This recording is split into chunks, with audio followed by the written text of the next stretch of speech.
Andrew, it's been nearly a year since we last sat down together.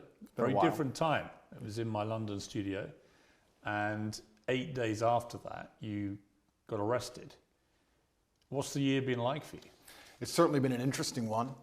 I've been constrained this entire year. I spent 93 days in a Romanian dungeon, 5 months locked in my house, and now I'm restrained within the country of Romania. So it's certainly been a turbulent time. The moment you got arrested, it was all pretty dramatic. The video came out, the world saw it, a lot of people smashing into your home. Did you have any inkling, warning that something like this may happen? I knew it. I kept saying before I was arrested on every single podcast I did, I said, you get 3 lives in the world. The first life, they're going to cancel you. They're going to slander you. They're going to delete your access to social media so you can't defend yourself. The second life, they're going to try and put you in jail for no reason. And if you continue to speak against the power, they're going to assassinate you. I knew I was on my second life. I kept saying it. I knew it was coming. I didn't know the bullshit reason they'd use, but I found out once I was in a cell. When you were arrested, you don't speak any Romanian at Zero. all. And they didn't speak English to you. Correct. So you were taken to a cell. You had no idea what they were alleging you'd done. I was arrested on the 27th of December, so because of Christmas and New Year's and other problems, they couldn't even translate my paperwork for 2 weeks. So for the first 2 weeks I was in a prison cell, I had no idea why. I was given papers in Romanian. I could read human trafficking, I understood, but I was like, human trafficking who, when, what? None of this makes sense. I waited 2 entire weeks inside of my cell before I was given an English translation, and then I realized exactly how ridiculous the whole case was. Just to clarify, I am accused of helping my friends get big on TikTok. That is what I'm accused of. I told some girls I know how to post on TikTok to become viral when I was at the time the most viral person on the planet. And they are saying I'm a human trafficker for that reason. It is insane. Well, we'll come to what you've been accused of. It's more serious than the way you've categorized it, but we'll come to that. There is a lot of speculation that the reason the Romanian authorities knew that you were back, because you were en route, I believe, to Dubai for a New Year's Eve party, is that you were interacting with Greta Thunberg on social media, and you had a pizza in front of you which came from a well-known Romanian pizza store. Is there any truth to that? I don't think so. I think that they know where I was. A lot of people knew where I was, and they had instructions from higher up to teach me a lesson. I was on my second life, and that's exactly what I'm going through right now. There's an irony to your situation, because you always said the reason you came to Romania was precisely because you thought you could avoid being in this situation. Well, I loved Romania, and it's a strong Christian nation with strong traditional values. I want a life where I'm left alone by government. I don't believe in big government. I'm trying to avoid that. It felt like Romania was a place which was very safe societally, and the government was not too interested or involved in people's lives. But things change. Also, your freedom and your ability to speak the truth is heavily correlated to your insignificance. When you become large and people start listening to what you say, you soon realize you no longer have freedom of speech. And it doesn't matter where you are on the planet. If they decide you must be assassinated, you will be assassinated. You in jail, what was that like? Romanian jail is not English jail. Describe it. What was the cell like? I have to be careful what I say because I don't want to insult the Romanian justice system, which I'm still beholden to. However, it's exactly as bad as people would expect it to be. Luckily, it was in the winter, so the cockroaches were not too bad. It was also during Ramadan, so I didn't have to eat so much, which was helpful because of the situation. I think the most stressful thing about it is I had no idea how long I was going to be in there for. I was dragged from my house. I was given papers in Romanian. I didn't know why I was there. I found out why I was there, and it was garbage. I couldn't seem to get out. I could have been held for years. It's very stressful, and the best thing you can do is turn to God and train as hard as possible. I did thousands of push-ups a day every single day. Were you in solitary in this period, 3 months? No, I wasn't in solitary the entire time. Sometimes I was by myself, sometimes I was with other guys, and sometimes I was with my brother. So, when you were on your own, were they keeping you in there for 24 hours a day? Were you allowed out? No, I wasn't allowed out. There was no yard time. It was 24 hours a day, locked in a single room, probably 3 or 4 steps large, and you do nothing but stare at the wall. And How many days did you do that for, on your own? 11, 12. I mean, that's a pretty grim scenario for anyone. Life's grim. For you, always being Mr. Confident, you've said, interestingly, that you wouldn't categorize what you were feeling as depression because you don't believe in the concept of depression. You and I have argued about that before. But it sounds to me, from what I've seen you say when you've talked about this, that was pretty close to depression, what you were feeling. Life's grim. And if you want to be a superhero, you have to understand in every single superhero movie, he is losing for 80% of the movie. He's going to suffer for the majority of the movie before he wins at the end. I've always wanted an exceptional life, Piers, and I'm not a coward. And I knew that by telling the truth about certain issues, I was going to pay the price for it. So I won't say that I deserve to be in jail, but I certainly put myself in there by telling the truth to the populace and telling the truth and living. But when you're on your own in that cell, what were you thinking? It's a long time to self-reflect, right? It certainly is. And I think my number one concern when I was in jail, despite the fact that my situation was dire, were my concerns as a man and all the people I have to take care of, and my children and my family and the people I pay for and all the people who work for me. And truthfully, I wasn't worried about myself, I was worried about everybody else. And I think that's the true masculine frame. Did you get emotional? Did you shed tears in your cell? I'm an emotional man. I think men are hyper emotional. We just have to control it. I was extremely busy inside of my jail cell. I had lots of push-ups to do. I was very concerned about the people on the outside. I was trying my best to get out. It's difficult for me to answer the question because it was an interesting frame of mind. I knew that God was watching and I had to perform. It's very difficult for me to go through life saying I'm the top G, I'm this, I'm that, and speak about mental resilience and mental toughness, and then the second I'm thrown inside of a solitary confinement cell, cower out. I'm not that person. There's some other people who talk about mental toughness and want to give advice, and when bad things happen to them, they end up addicted to prescription drugs. I'm not a coward and I'm not a liar. No, but it would be perfectly natural to be emotional in that scenario, and there's no shame in admitting that. I was emotional. I missed people. I missed them, and I knew they missed me. So I felt a strong sense of missing. But you cried. There were tears that ran down my face, but I did not cry. I mean, that's crying. I would disagree. Because you're worried about admitting that. You think it sounds Absolutely weak. not. That's a perfectly fine scenario to cry in, but I think the act of crying is an act of desperation. To sit and to cry is an act in and of itself. To do push-ups, thinking of your children with tears running down your face, but you're concerned with finishing as many push-ups as possible within that day, I do not consider that crying. I consider that tears running down my face. When you found out what they were alleging you'd done, sexual assault, exploitation, and so on, what did you feel about that? What was your first reaction? My first reaction was, the standard playbook. The standard playbook for anybody who speaks up against power is sexual exploitation. Isn't it the normal one they go to? Can't we name like 10 or 15 people right now they hit them with this exact same garbage? Name a full-grown man who's 36 or 37 years old who's not had sexual relations with a woman at some point in the past. And the way the Matrix works is they lie by omission, right? They just hit Russell Brand with it. I think they hit P. Diddy with it this morning. Julian Assange just got hit with it. He's still in his cell. But lots of people get hit with these allegations and it turns out to be true. A lot of people get hit with them and they turn out to be false. So. Yeah, but you're sort of trying to make out all the people you just named are innocent. You don't know that. Of course I don't know that, but a lot of people get hit and it turns out to be false. Why would you assume they're innocent? Well, I'll tell you why. Because the way the Matrix operates is it chooses something which is heinous. If they accused me of drug dealing, nobody would care. They choose something which is heinous, so the process itself is a punishment. So they damage your reputation throughout the process, regardless of whether it's successful or not. Then what they do is they lie by omission. They throw you in a cell and they contact everyone you've ever interacted with. 2,000 people I know were called, and they were looking for one person to say they're a victim. By the way, they failed. They did not even find one. But if they did, they would then say, Andrew Tate's victim, he's a sexual assaulter. And they would remove the testimony of the 1,999 people who said, I'm a very nice man. Lie by omission. And then they put together this entire package, use the mainstream media to convince the world that you deserve to be in jail. And that is how the Matrix operates. I mean, to be clear, I don't know if you're guilty or not. I do. You're perfectly entitled to say that.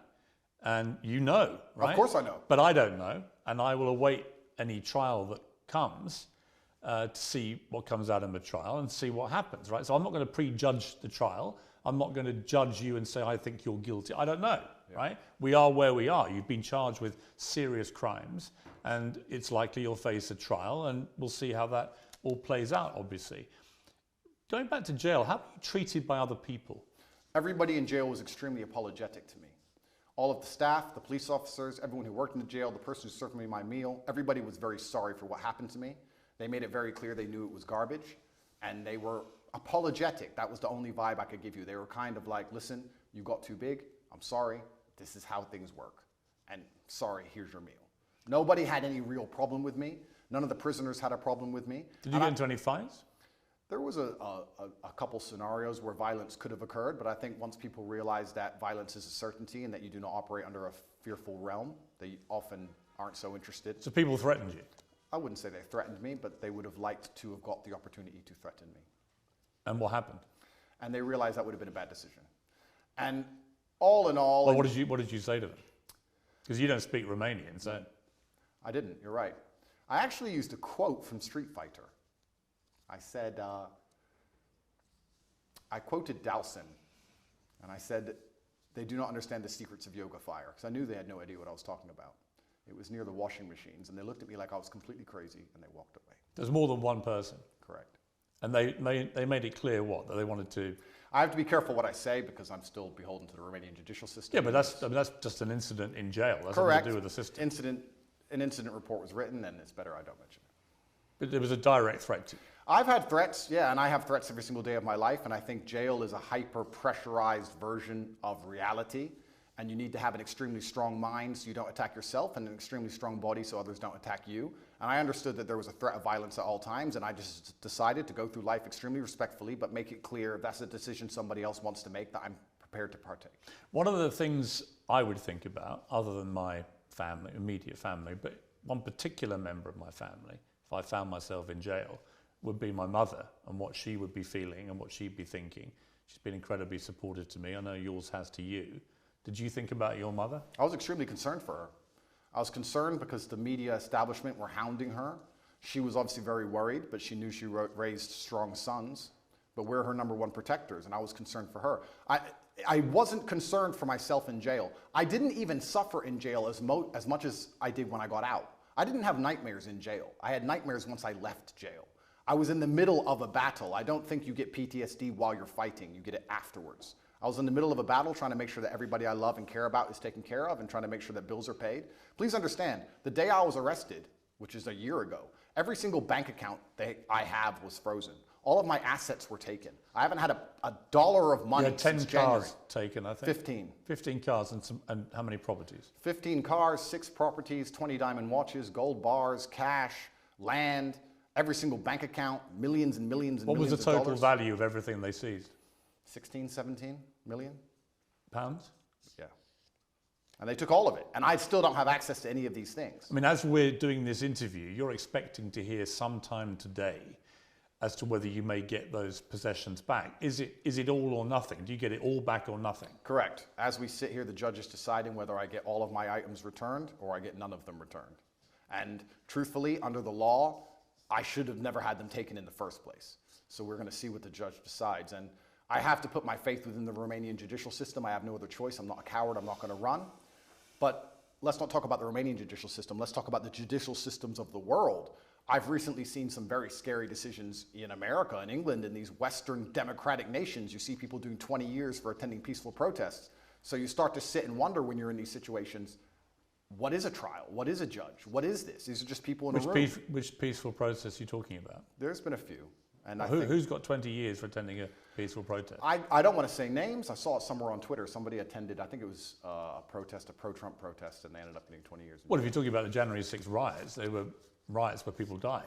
Well, it's interesting. They're not peaceful protests. Well, it's interesting because the world is actually very nuanced. And what I tried... Well, that wasn't nuanced. That was a huge mob of what people I tried to do, attacking the US Capitol. Well, what I tried to do is I try to look at a broad spectrum of events, and I try to put things into a nuanced view, and I don't try and take a instant black or white point of view on things. And the fact that BLM were rioting and destroying the entire nation for months and during that exact week, and then some other people got together with an opposing political view and are facing serious prison time for doing less damage than BLM did. I find that kind of scary because people did die. Well, in a democratic nation, we should all be the same under the law. But Andrew, just to be clear, on January the 6th, people died. People died during BLM. I mean, there are certainly inconsistencies in the way groups of people have been policed. I think that's the same whether you're talking about the BLM marches to the pro-Palestinian marches and so on, right? There's a lot of inconsistency. Well, then we agree. There's a lot of inconsistency in global policing, I think. I think that's a perfectly valid thing to say. But the idea that someone's got 20 years for being in a peaceful march is not true. The ones who've got the lengthy prison sentences have been held account for serious crimes. I'm not even condoning January 6th. I don't even know the ins and outs of January 6th. I wasn't there. I'm not saying it should have happened. What I'm saying is exactly what you have said. There seems to be some massive inconsistencies in global policing now. So when you end up in a position where you're speaking against the system, as I do, and you understand that there are massive inconsistencies in policing globally, you start to sit down and seriously wonder if you stand a fair chance of a fair trial in any country on earth. I actually have to give massive credit to the Romanian judicial system, because a judge one day sat down and said, why are these boys in jail, and let us go. I don't know if I would have had a fair shot like that in many other nations. When you were released from jail after about 3 months, what was that feeling like? My brother and I were in the same cell at that time. We were extremely happy. I remember using the last of my mouthwash. During the day, I had some rituals to keep me sane, and I'd enjoy 1 swig of mouthwash a day. It's amazing how bored you get when you're staring at cockroaches, and even that sensation. So there were literally cockroaches in your cell? Correct. How many at any given time? At night, there was a lot of them. Like what, dozens or? Yeah, a few. There was an infestation. We did our best to kill as many as we could. It kept us entertained, but they're annoying to sleep with. But mouthwash was something I enjoyed every day. The sensation of mouthwash made me happy, and I remember using all of my mouthwash. And then instantly my brain started turning to all of the things I need to do. I'm a man, I have responsibilities. For 93 days I wasn't working. I started concerning myself with, okay, I'm about to get out of jail, thank God. I'm gonna leave. Who do I need to take care of? What's paid? Do I have any money left? Are bills due? Is mom okay? Are my children okay? And I just started thinking about work. And as soon as I got out, I didn't sleep for 3 days. How many children do you have? That's confidential. Why? Because I have enemies, and unfortunately I do not want to give them any information. But you have more than one? I have more than one, correct. Right. So obviously you're caring for your children. I understand that as a father, right? And obviously, and you have a partner? Yes. Are you married? No. I think I asked you last time and you were a bit cryptic about it. You're not married yet? No. You have a partner who's the mother of your children? Correct. The same woman as the mother of all your kids? It's confidential.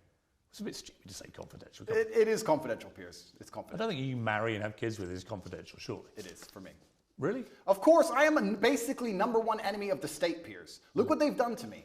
What have they put me in jail for? At the beginning of this garbage, people were sitting there thinking, maybe he's a human trafficker. It's been a year. Who? Show me a picture. Show me a video. Who's even a victim? There's nobody. The whole thing is made up. Well, we're going to come to what they say you've done, right? We're going to come to that. But I'm just curious. You come out of prison. You've got no ability to access any of your assets. How have you been functioning financially since then? I believe in prayer and I trust in God. Well, prayer doesn't pay the bills. And I do my very best. But prayer doesn't pay the bills. Unfortunately, absolutely everything I own was seized by the Romanian state, so I'm just going to have to survive and do my very best. Yeah, but how? I'm doing my very best, Piers. Have you got wealthy benefactors helping you? I'm doing my very best. I wish I had wealthy benefactors. I wish I had people on my side. Yeah, but you can't function on no income at all. Seems you can. How? I'm doing my very best, Piers. What does that mean? It means I'm doing my very best. Absolutely everything I own is taken by the Romanian state. I don't have anything they don't have. How do you pay for food? I just have to do my best. What does that mean? It means that I believe in God and I pray. Well, God's not going to pay your bills. God has been paying my bills so far, it seems. It's amazing how far faith can take you. It's often when you have absolutely nothing left, people turn to faith, but you should turn to faith first, and you should believe in God when things are good, and He will be there when times are bad.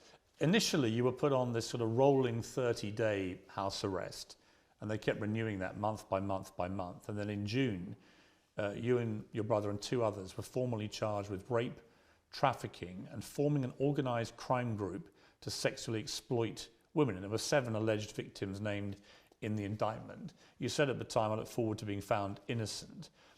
You said earlier, who are these women? Well, there are 7 named in the indictment. Yeah, have you seen the videos of them on the internet saying we're not victims? They made us be victims. We told them we weren't victims. Well, that will all presumably be analysed in a trial. Do you know when the trial may be? I have no idea.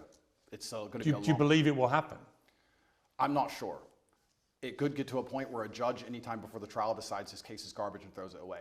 If you ask me what I believe happened, it's very simple. They threw me in a jail cell knowing they had no case, knowing they had no victims, but they thought if they plaster me all over the MSM and they say that I'm a bad person and they call enough people, they will find the case they want. They couldn't find it. You name the date they charged me. They had 6 months to charge me. Usually the Romanian state, even the American embassy confirms to me, charges within 30 days. With me, they used all 6 months trying to build a case and find actual victims of an actual crime. They couldn't. They charged me on the very last possible day they could, unless they'd have to drop the entire case.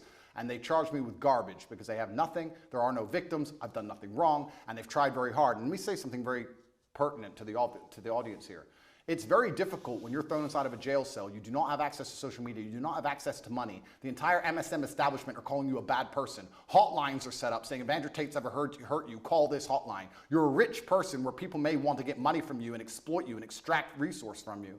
And they're sitting here calling anyone you've ever known. They called my gardener's daughter, who I've never even spoken to, asking if I've ever done anything wrong to her or said anything wrong to her, trying to find victims of a crime that don't exist. It's actually a miracle from God that no one's come out trying to extract money from me. Whole thing is garbage. They could do this to anybody. Piers, they could do this to you. They could put you in a cell, put all over the media you're a sexual exploiter, and for 3 months talk about how bad you are when you can't defend yourself, and call everyone you've ever interacted with. And if anybody you were ever rude to once decides they want a payday or some fame, they can use it against you. It's insane. The Romanian authorities' prosecution files accuse you of using verbal and physical abuse to keep women in line, taking 50%, I believe, of the women's online income, although I believe that figure could vary, could be up to 80%. Is that right? No, they accuse me of exploiting women who did TikTok, the same women who say we were not exploited, he just told us how to do TikTok. Also, in the prosecution file, if you want to talk about it, there's not a single bank transfer. There's not a single piece of evidence for any money. So I'm accused of making money from TikTok, but they haven't found any money. There's no money, and the victims are saying, I didn't exploit them to do TikTok. The whole thing is a joke. What is, I think, problematic for you is the war room, which was a group miscategorized and misunderstood. It was called the war room. Correct. Okay. And it had a lot of people who were dubbed the generals who ran the war room. Correct. For you. And the war room had 500 to 600 members who paid, I think, $6,000+ to be a member of this. And when you saw the logs of the web chats between people from the war room to each other, a lot of it made disturbing reading. Were you disturbed by it when you read that? Firstly, a lot of that is bullshit. A lot of that's fake. Secondly... You think that literally those logs are fake? Absolutely. Secondly... But the BBC verified them. The BBC verified them, or they're the same people who verified the vaccine. Those people, they're liars, firstly. A lot of them are fake. Secondly, were you disturbed by anything you read? No, because none of it's real, firstly. Secondly, there's 4,000 members in the war room. Thirdly, the war room is about masculine personal development. We talk about fitness, making money, strength. We talk about very important things. There's 4,000 members inside. If you're telling me that amongst 4,000 members with 24-hour chats 7 days a week for the last 5 years, they've managed to find 2 guys talking locker room talk, and that somehow offends the world, then nobody understands how the world works. That's not why I was in jail. It's nothing to do with the war room. I was in jail because I spoke against power, because I told the truth about COVID, because I told the truth about the war in Ukraine, because I told the truth about all of these things. I don't understand why people would want to put you in jail for giving your opinions about COVID or Ukraine. Why would they? Why wouldn't they? Well, why would they? Why would they say that Andrew Tate's opinion is so important on Ukraine that we have to put him in jail? I don't buy that. Okay, because I was the most Googled man on the planet, and I had a huge affinity with the most troublesome demographic for the Matrix, which is the young masculine youth, the people who you need to die in wars, the people who you need to psyop into being slaves to build the roads while telling them that they're not allowed a point of view and they're not allowed an opinion on anything.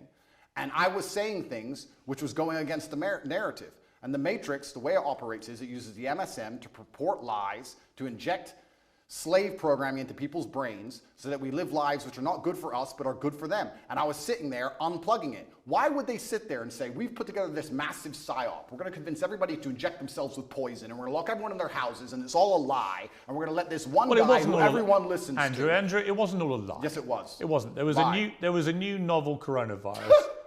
Okay, I'll tell you what.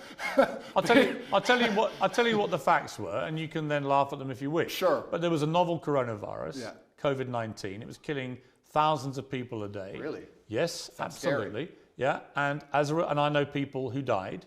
Who doesn't? I know people who died before Corona. Fine, I'm sure people died of lots of things, but it was killing exponentially thousands and thousands of people, and then vaccines were developed at very high speed, and they managed to save, in my estimation, millions of lives. You may not agree with that, absolutely, but those are facts as assumed by the body of scientific and medical experts in the world. The body of scientific and medical experts, you mean the Matrix? I could get... What is the Matrix? The Matrix are a bunch of people who can come up with studies from the sky to say anything they want them to say, so they can use the MSM to purport garbage inside of people's minds. So you end up locked in your house, clapping for the NHS like a performing seal, injecting yourself with experimental poison for the 9th time. It's a lie. There was no reason to lock everyone in their house. More people died from missed cancer appointments than anyone ever died of COVID. People always got the sniffles before COVID, and they've always got it since. Let me ask you a question. Hang on, sir. it wasn't. Where has COVID gone? It wasn't. Diseases don't go away. It wasn't. Where's COVID gone? It wasn't. Well, the COVID strains have got milder, as indeed flu did. Flu used to kill. So it's gone away now. Well, flu pandemic in about 100 years ago killed 50 to 100 million people, and it's got steadily milder over the decades since. This is normal medical science pathway for most pandemics, right? So on that, I mean, your sort of cast iron, it was all matrix MSM nonsense, is palpably untrue. Well, I'll tell you why that's not untrue. Let me tell you my personal experience with COVID. I'm an extremely logical person. At the beginning, when everyone was dying, dropping dead in the streets in China, which I never saw, by the way, funny, and the Italian hospitals were full, English hospitals were never full, funny. Me and my brother sat there and said, if this disease is so deadly and can damage us as strong military-age males, then the world is over. So there's no point in hiding in our house. We decided to go to Sweden. On day one of COVID, day one when everyone still believed, we went to Sweden. Why does no one talk about the fact that Sweden was open the entire time? Why does no one talk about the fact they didn't have masks or lockdown or vaccines? My brother and I partied in nightclubs 7 days a week for 3 entire months while everyone in England was locked in their house. Sweden actually had a number of restrictions. Not when I was there. It was open. Not as draconian as we had in the UK, and there are certainly legitimate questions to ask about the scale of our lockdowns. I think people panicked. They saw what was happening in Italy, which had the second best medical healthcare system in the world, and people were dying in massive numbers and the hospitals were overrun. So people may have panicked. Did you hear about the guy who died in a motorcycle crash and it was a COVID death? Did you hear about that one? Well, there was certain Downing Street didn't seem very concerned with there COVID. There was a long debate about people dying of COVID or with COVID. I know all that, but the bottom line for me, it is indisputable that COVID was a deadly pandemic that killed a lot of people. It turned out a lot of older people more than young people, but they didn't know that at the time, not for a long period. The vaccine saved millions of people's lives. There are legitimate questions about some of the boosters, about some of the side effects of the vaccines, as there are, by the way, with all vaccines. But the idea that COVID is some invention by the matrix to suppress and control its people is for the birds, Andrew. It's for the birds. It seems the birds and I are friends. I don't think a smart guy like you actually believes that. Of course, I and that's absolutely one of my problems. believe that. One of my problems I have with you is that I think you are intelligent, but I think you also adopt positions that you know are going to get the anti-matrix mob inflamed. And it's just these all-encompassing views you have.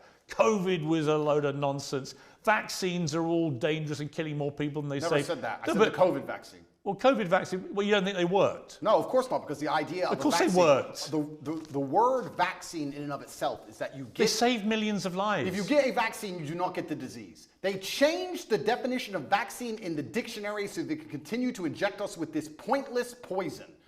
I had the vaccine for polio. I've never had polio. You got the vaccine for COVID, and you're bragging online how you have COVID for the 8th time, but it's not that bad because you've had 6 injections. It's insane. And please understand my position.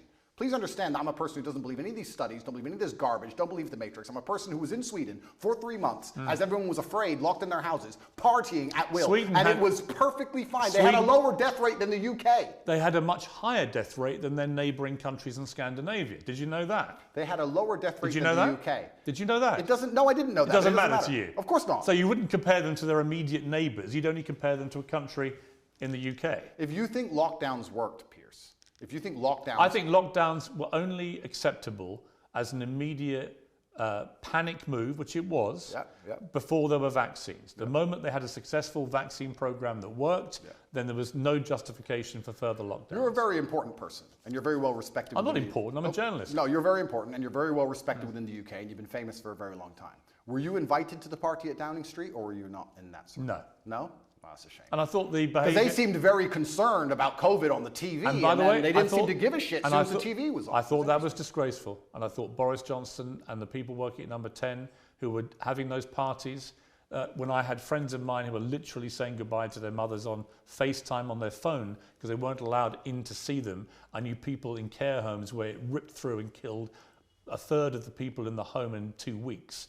And the desperation that people felt. I had a cousin who lost his father who couldn't go and see his dying wife and so on. It's disgusting. There were terrible stories. It's criminal. Terrible stories. It's disgusting. So let me ask you a question as a professional, because we're both adults and we're both very smart. As a professional, which is more likely, that The government believed COVID was deadly and everybody should be truthfully afraid and locked in their houses, but because they had this spirit inside of them and they couldn't resist the idea of a party, decided to risk their lives to party, or they lied on the television trying to scare everyone and enslave them and lock them in their houses, knowing it's garbage, knowing it's a lie, and not caring, and had a party behind everyone's backs so they didn't think they'd get caught. Which one is more likely as a professional, as a logical human? Why don't we just agree that they were a bunch of rank hypocrites, stupid people, who were behaving utterly selfishly, to the extent that the Queen, when her husband, Prince Philip, dies, is in the church on her own, in a mass, with none of her family around her after losing a rock of 70 years. And it turned out the night before, Downing Street had, I think, 2 parties, including a karaoke party. I think that was shameful and disgraceful. Well, so we can agree on that, right? We can agree on that, and we can wake up and start to realize, oh, maybe the government doesn't care about us. Maybe the government lies to us. Maybe they tell us things and try and scare us, but they don't actually care themselves. Maybe all they are is hypocritical, self-interested people. Maybe they are. Maybe they use the MSM to purport their lies, to keep everybody enslaved while they do whatever they want, and that is the matrix in and of itself. And if you speak against it and people listen to you, I'll repeat this. Your ability to speak freely is directly correlated to your insignificance. If you're as big as I was, the most Googled man on the planet telling the truth, you will pay the price, Piers. And that is why I was locked in that cell. And I do not regret it, because I live true to God. I'm not going to sit here as a coward and not tell the truth to people for as long as I live until they put a bullet in my head. Let me ask you about the lover boy method. So the suggestion is that you and your brother and others, let's talk about you, that you deploy the lover boy method, where you would make women fall in love with you. You would then persuade them to do webcam stuff, right? TikTok. Okay, but wait, let's call it webcam stuff, right? No, let's not call it that. The indictment is about TikTok. Okay, what would you make the women do? Or what would they do with you? I don't make anybody do anything. Okay. In fact, let's talk about the lover boy method. So it's very interesting. Let's imagine the Matrix is pissed off with a said individual who's telling too much truth and everybody is listening to him, and they decide they're going to attack him with sexual assault claims. They say, he's making women do, well, we found conversations where he gave advice on how to go viral on TikTok. He's making women do TikTok, but he isn't being horrible to them. He's not hitting them. He's not being mean to them. So what can we do? Let's use the lover boy method. If I was abusive and mean, they wouldn't say lover boy method. Do you know what lover boy method means? Being nice. He was nice and polite and kind, and they really liked him as a person, and he told them how to do TikTok. But that's not what the lover boy... He's a lover boy. Of course it is. Andrew, that's not what the lover boy method is. Absolutely it is. The lover boy method is where perpetrators woo victims with the prospect of a loving relationship until they can be forced into abusive situations or a form of slavery. This is garbage. That's actually what it means. The lover boy method is being nice to people so that you work together, effectively what they're trying to say here. I was nice to girls who asked me for TikTok advice, and they sang us the lover boy method. I didn't beat them into doing TikTok. I didn't force them. I didn't threaten them. In fact, I was like, yeah, you're very pretty. You can be pretty famous. Was there any element of coercion? How can there be an element? What does that even mean? Let's be professionals here. What does that even mean? What do you think coercion means? I was coerced into this interview. You came along to me and said... You weren't coerced into this interview. Yes, I was. Or don't tell me. The bullying Piers. MSM said, Andrew, you've got to do an interview. No. And I'm going to fly all the way to Romania to do it. You didn't do that. Favor. You used the lover boy method. You said, sir... The lover boy method? Yep. Andrew, this is going to be a very interesting interview. We had a good one last time. You're a nice guy. We have some interesting conversations. I didn't say you were a nice guy. I'm going to come along. Wait a minute. We're going to make some money from this interview. Wait a minute. Money will be made from both sides. Wait a minute. You lover boyed me and you stole the profit. Just to be clear, I've had no conversation with you about this interview. And the conversations I've had with your intermediary were very professional. And I said, I would like to do an interview with you. Were you nice?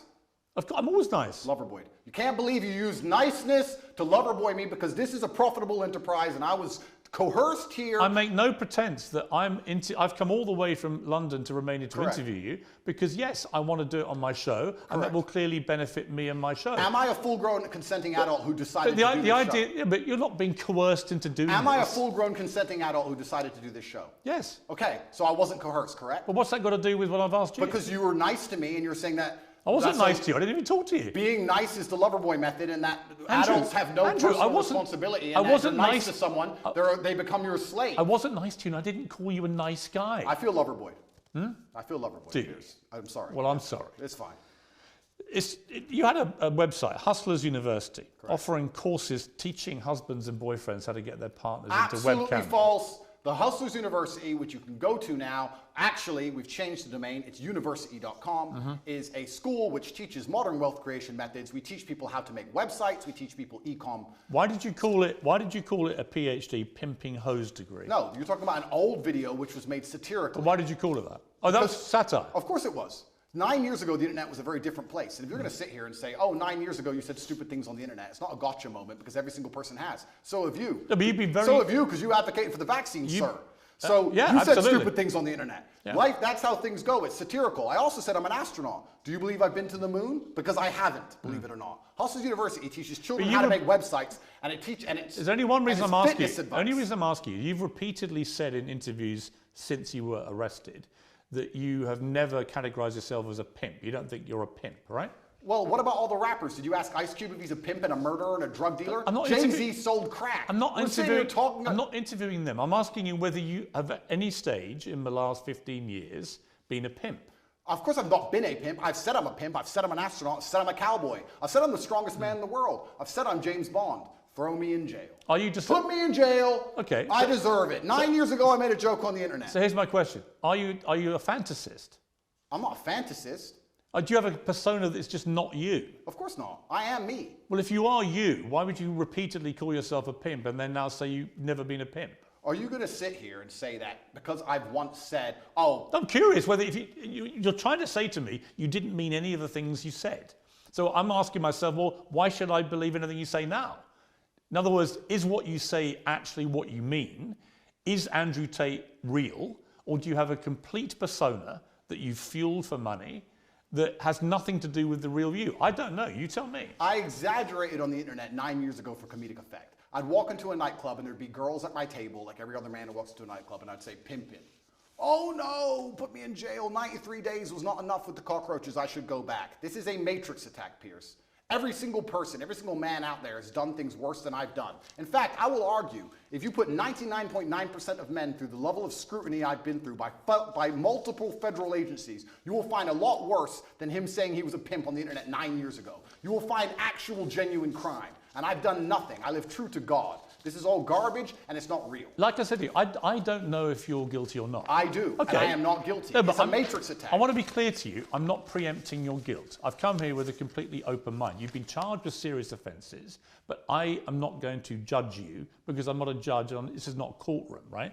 But it's interesting to me that one of the biggest charges against you is that you're a misogynist. And you've always said, I'm not a misogynist. And then the last time I interviewed you, you said, well, I may have said some things that may have been misconstrued. But even in the last week, you've tweeted some stuff, which I'm not even sure if you're aware as you tweet this stuff, how it sounds. Read it. Okay, let's read. This is quite a long one. Sure. But I think it's important to read it to get a sense of how you view women. Absolutely. Any woman I date does not have a job.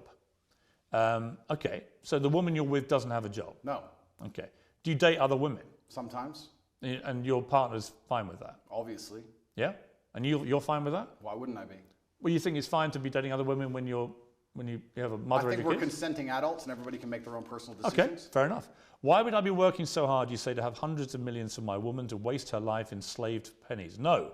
I will give you a life you can never ever afford. Private jets, five-star hotels, new cars, endless spending money and diamonds. You will be rich because you're praying for me every day and protecting my spirit. I work in the physical world, she works in the spirit realm. Women shouldn't have to work because being a good partner is a full-time job for a woman. She has to look good.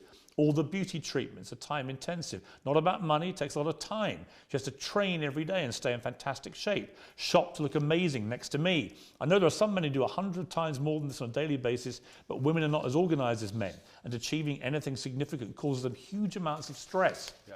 They need to have huge sections of their day empty to waste, or they will have a mental breakdown. True. And do you want a woman who's stressed and angry after the commute, unshaven and exhausted? Or do you want a Barbie doll who's always smiling and saying thank you because she did her nails and brought you Prada that day? As a man, unless you're a loser, you're already filthy rich, right?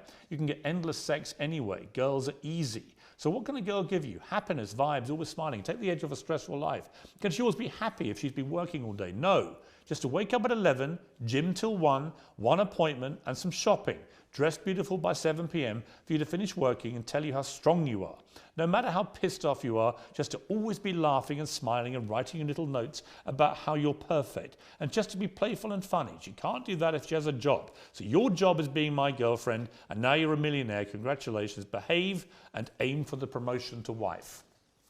The reason I read all that in detail was, I don't think you understand quite how that comes over, because I think that is the purest definition of misogyny I've probably ever read. Well, I don't think you understand. One, especially when I'm talking about the fact that women can't handle what men can do, etc. One, it's slightly sarcastic. There's a sarcastic tone. So do you mean any of this? I mean all of it. Any woman I'm with, I will provide for because I no want to woman protect should her. work. They should spend all day beautifying themselves for you, right? And they might get promoted to wife. This is your job is being my girlfriend. Correct. There are hundreds of millions of women around the world who do a good day's work, who still manage to be a very good wife or partner. Agreed, right? Completely. But it's my So life. why would you encourage a whole generation of young men? I mean, I've got to be honest, since our last 2 interviews, before you were arrested, I would say every single day I have young men, teenage boys, maybe early 20s, coming up to me asking about you. It's gone on every day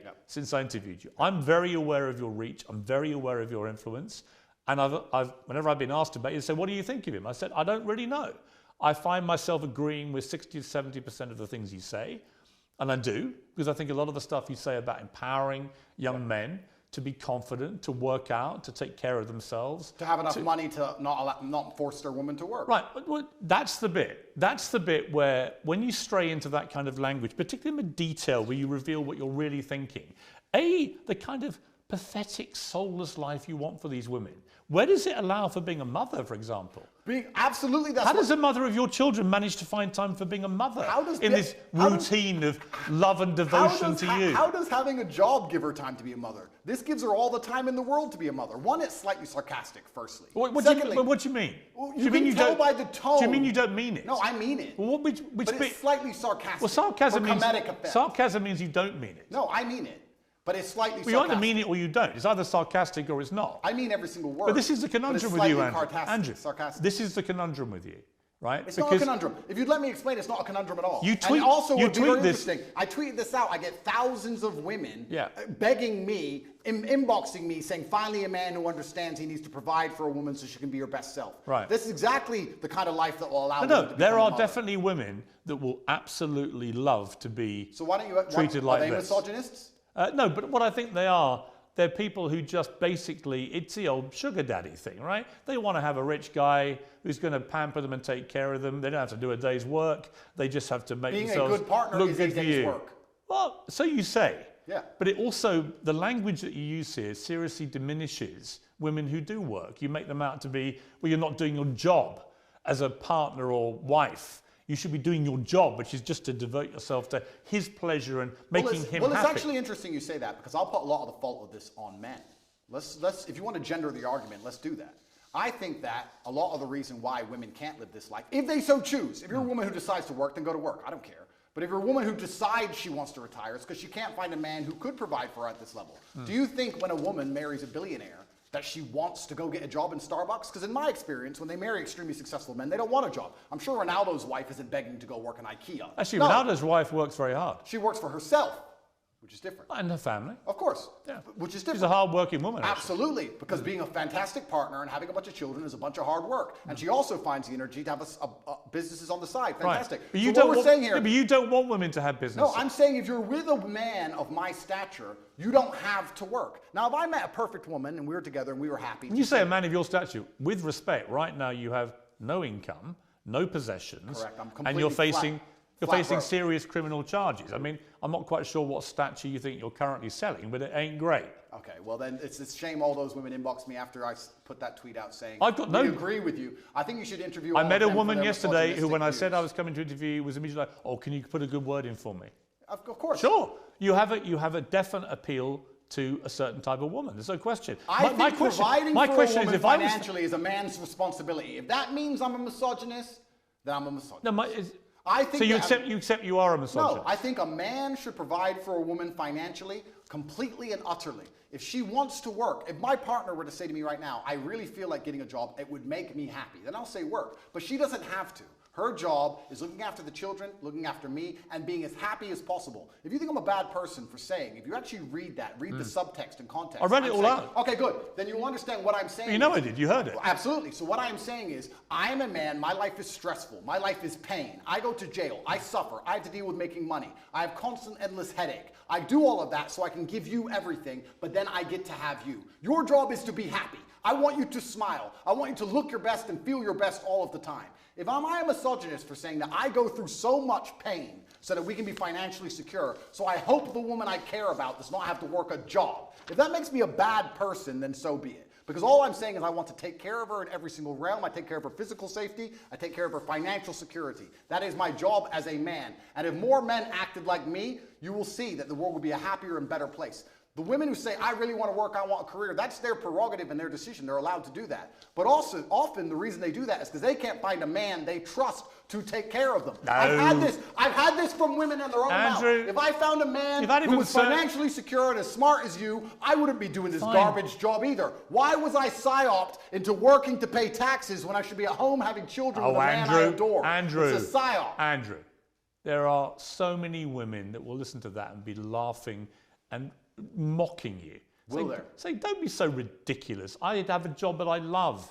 Maybe they're being paid even more than their man, right? The real world isn't the one that you categorize. The real world is varied and nuanced, but I am talking about my life experience. And in my experience, any woman I love does not have to work unless she decides to. Fine, you're the boss, you're in charge, her job is to make you happy, her job is to make herself look good, her job is to work out for your benefit, blah, blah, blah, blah, blah. It is actually just misogyny. Do you think a woman looking good, do you think a woman looking good and working out has no benefit at all to her?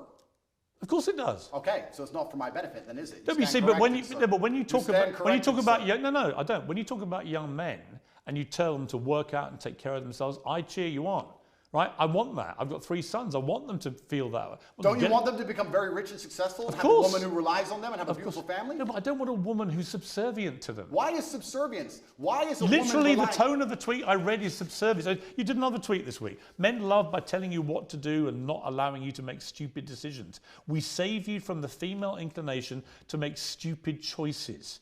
If a man isn't giving you instructions, he doesn't love you. If you won't listen to a man's instructions, you don't love him. The whole language is so ridiculous. Let me change the language then. Well, you tweeted this to 8.2 million people. Correct. So let me say this. A father loves. Let's say instead of a man loves, let's say a father loves. A father loves disciplinarian. That's how a father will love you. A mother will say, oh, I hope you're happy, hope you're doing okay. But a father will come along and say, no, don't do this. You must do it that way. That's incorrect. It has to be this way. A father will discipline you because a father feels he knows best for you. It's the masculine essence of love.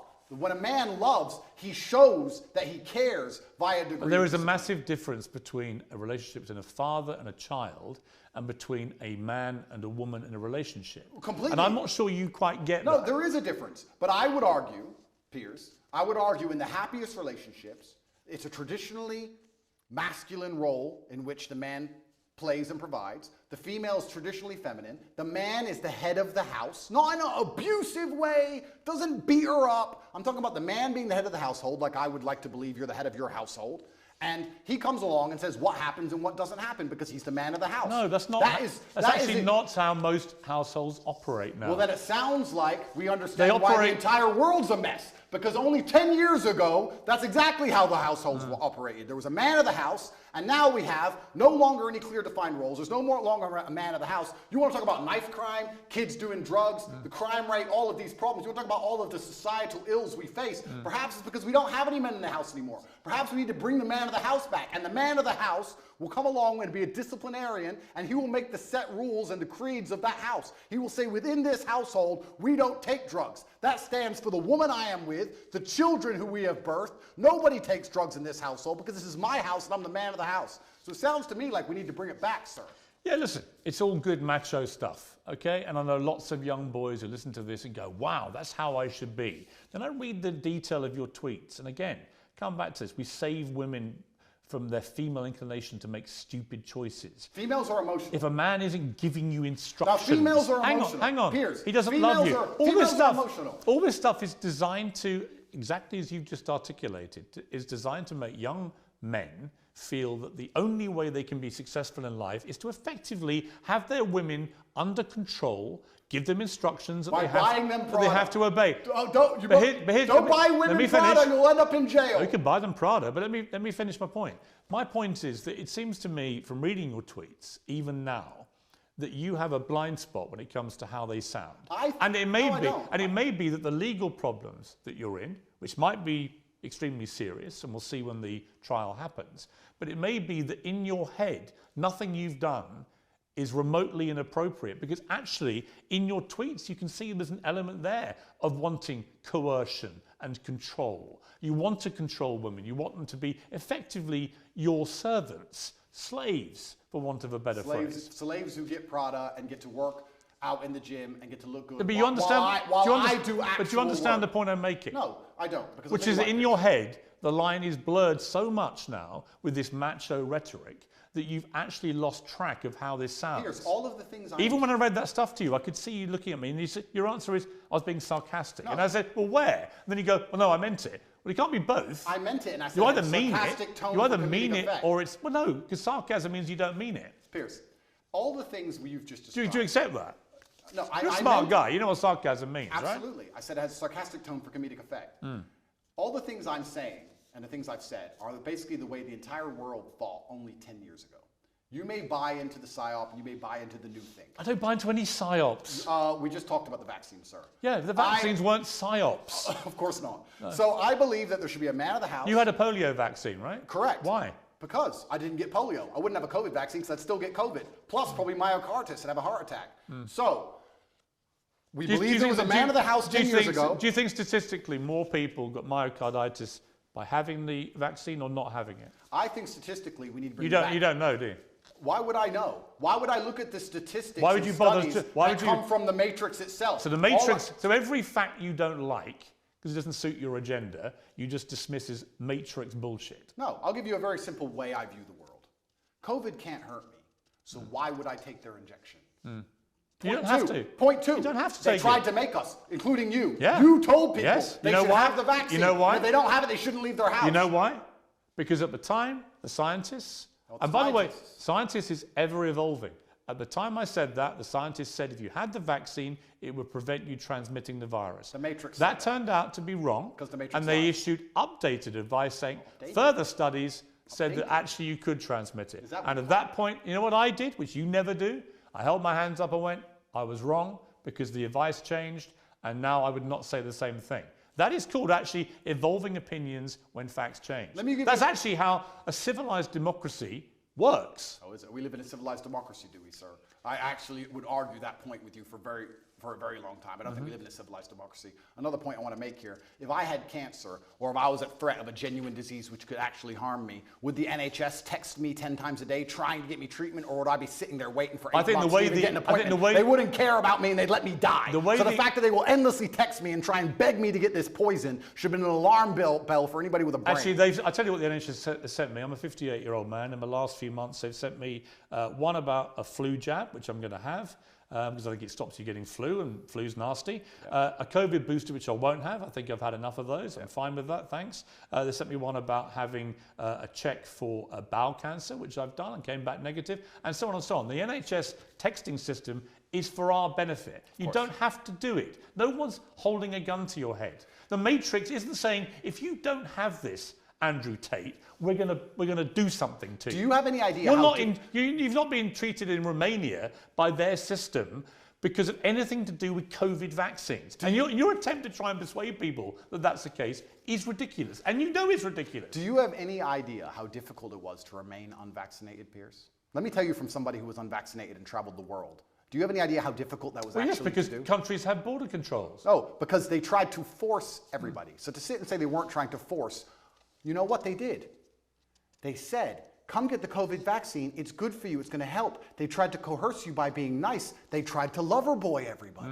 They tried to use the lover boy method to force people to get the COVID vaccine. It just came to, we need to put all these people in jail. Andrew, they were being nice to people, trying to help them. Unbelievable. Nobody forced you to have it. Did you have the vaccine? Absolutely and utterly not, sir. My principles are not for sale. I would have stayed in my house to the end of human time and sat there as a pureblood, the last one, Oh, the last pureblood on the planet before I Andrew, inject myself with poison. You're not making an MGM trailer. Yes, I am, because it's a matter of principle. I am not a farm animal. My blood is mine. It does not belong to the government, and I decide what is in it. Right.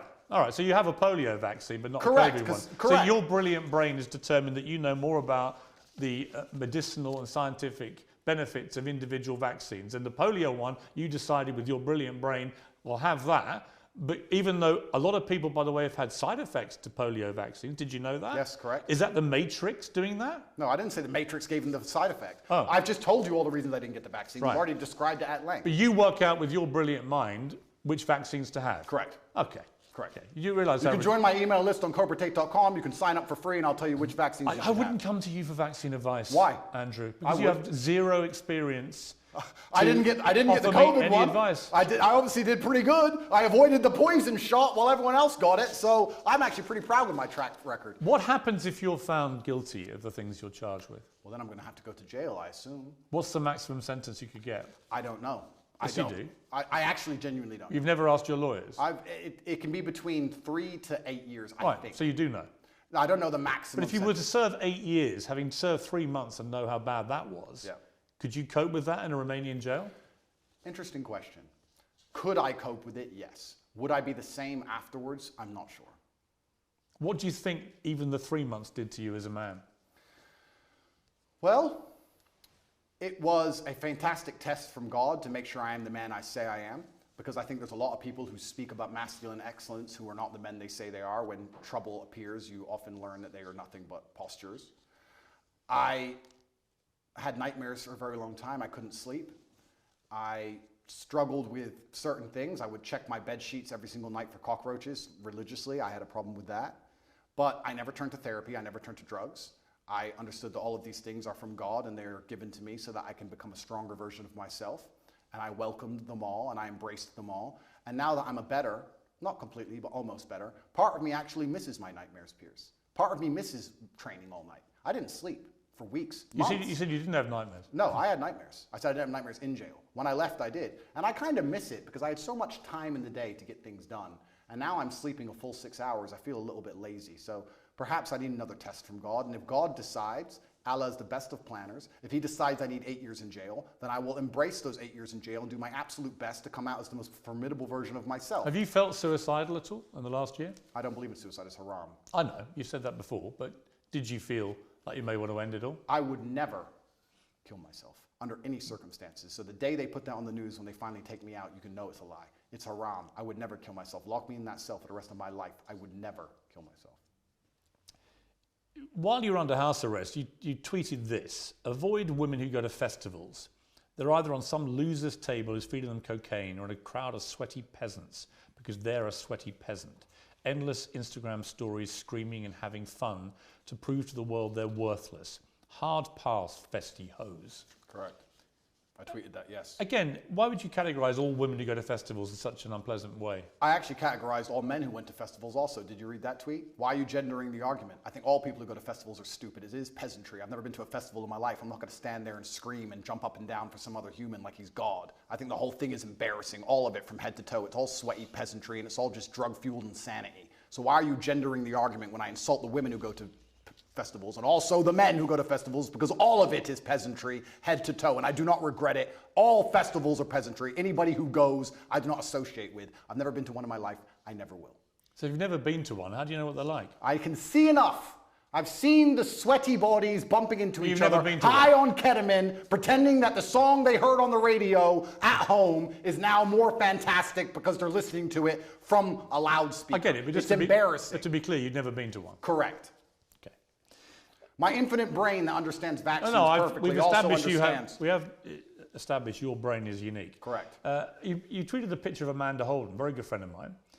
It's a very harmless picture. She's in a bikini on holiday under a rain shower, looking extraordinarily beautiful. In a sexual pose. And you tweeted, "You are a wife and a mother and you're far past a teenager. There's no need for this post." Agreed. Again, it's just misogynist to say that. It's not misogynistic. Why can't a woman of her age, she's just turned 50, why can't a woman of that age actually show off her beautiful body in a nice bikini like that? What's wrong with that? You can call me crazy. you can call me misogynistic, but I think once you reach the ripe age of 50, any woman should not be interested in thirst trapping on Instagram. I think she has bigger responsibilities. I'm sure she's a very intelligent lady and she's done amazing things. She's famous. She's obviously very capable. And I think she could do things more interesting than standing around trying to thirst trap on Instagram like she's 18. Because I think she's above it.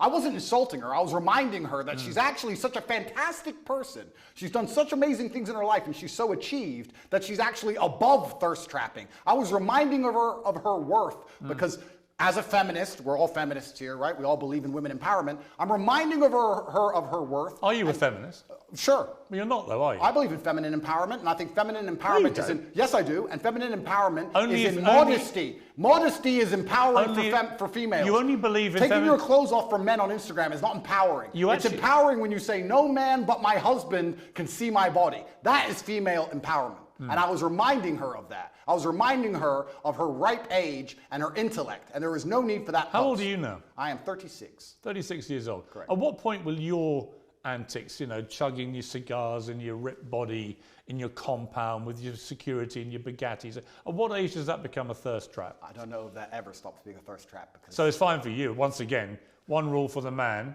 another rule for the woman. Well, it's interesting because I've never heard this argument before, but I'm extremely intelligent and I've already deciphered how this is going to go from head to toe. It's called, I guess we can look at peacocks, right? The male peacock, he shows, look who I am, look what I can do, look at my achievement, look at my beautiful feathers. And I guess you could call it peacocking to a degree. I'm showing the world. I'm extremely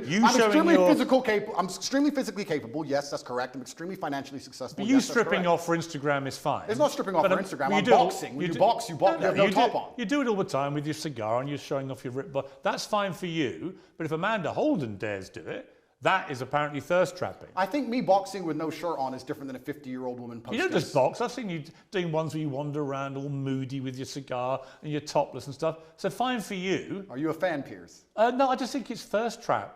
Do you? Yeah. Well, I don't do that. Perhaps it's successful. Maybe you should start. Perhaps it's successful because I do have a lot of female fans out there in the world, and they pretend I'm a misogynist, but it turns out that 85% of women on the planet seem to agree with me. Every single woman I've ever met in real life agrees with me. I have no female hate at all. I've never had negative interaction with women ever. Yes, you have. With who? Well, what about the BBC journalist that came to your compound?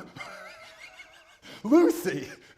Yes. I've never had a negative interaction with a female I don't think she was a fan. I think she was. I would categorise that as a negative interaction. Well, she seemed to follow me around for a long time. I think she was a little bit There are obsessed. lots of women, Andrew. There are lots of women I know personally. There are lots of women who find you incredibly offensive. I don't think so. Right? It's their right to.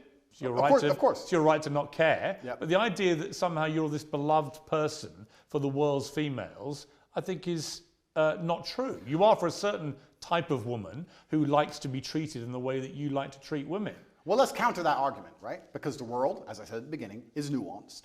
Am I beloved by all females? No. But when I'm sat here with someone as prestiged as you who says you're a misogynist and you hate women and women hate you. I think you talk in a way that is misogynistic, yeah. Okay, well then you make it sound like all women hate me, and that's also not the case. Of course, it's a nuanced argument. I didn't say all women hate you. Some women agree with me, some women don't agree with me. When I said that post about Amanda Holden, a lot of women said, Andrew, that's actually completely correct. She's extremely famous and there's no need for her to be posting pictures like this at her ripe age. I was actually empowering her. I believe that female empowerment is in modesty. But you don't actually believe in feminism. I believe in the idea of... You believe in masculinity controlling women. No. They have to take instructions from you. They have to do what you tell them. And that is actually what love and relationships are about. No, I believe that men and women have different roles. I believe that we were created differently by God because we are the perfect team. I believe that a man who's in his masculine frame is best suited by a woman who's in her feminine frame. I believe when we work together, we can achieve amazing things, whether it's raising children or preserving society. And I believe a man has certain jobs and a woman has certain jobs. You don't understand this about the things I say. When I said there that women make bad decisions in the tweet you referenced earlier, the point I was making is that women are more emotional than men. That is their superpower. That is fantastic. That is a great thing. I love female emotionality. In the tweet before you tried to use against me, I was talking about how I love a woman to be happy all the time, smiling all the time while I'm stressed. I love female emotionality. The reason women are better with children, women are better with children is because they're emotional. That is their superpower. That's not what your tweet said. In a position... You're not even remembering what you wrote. Of course it is. I said women are more emotional than men is exactly what I said. I'm saying that is a fantastic thing, but there is no light without dark. So in certain situations, the emotionality is positive. In certain situations, the emotionality is negative. We can also argue the same for men, because what happens with me is everyone tries to gender my arguments. We can actually argue the same with men. Stoicism. Male stoicism is positive in certain scenarios. It can be negative in others. We can come across as unempathetic or not care because we're stoic. I mean, I know but in certain situations, it benefits I know us. people who've told me that their kids who are in their late teens, they're at schools where the name Andrew Tate is banned. Nobody's allowed to mention your name because the teachers think that your brand of masculinity is so toxic, they are seeing an immediate effect on the way that young men behave, and not in a good way. Is that what the teachers think, is it? Yeah. Well, I am actually genuinely concerned by the fact that I've been banned from schools when I do nothing but preach masculine strength and excellence. But then if you actually understand how the society is going and how the world works and all the insanity they're trying to push on all of us, I can understand why they've banned me, because I speak the truth. If I was wearing a wig, Piers, and lipstick, and telling young boys to remove their genitals, would I have been banned from schools? No. They would have said, no, you can say his name, no problem. No matter how big I got, if I had a wig on and lipstick and I had been castrated medically, I would be allowed to talk to the young boys. But as soon as I say you're supposed to grow up and get big and strong, and if your wife doesn't want a job, you need to pay for her, it's your job as a man, you better find some money, then I'm the public enemy number one. Garbage.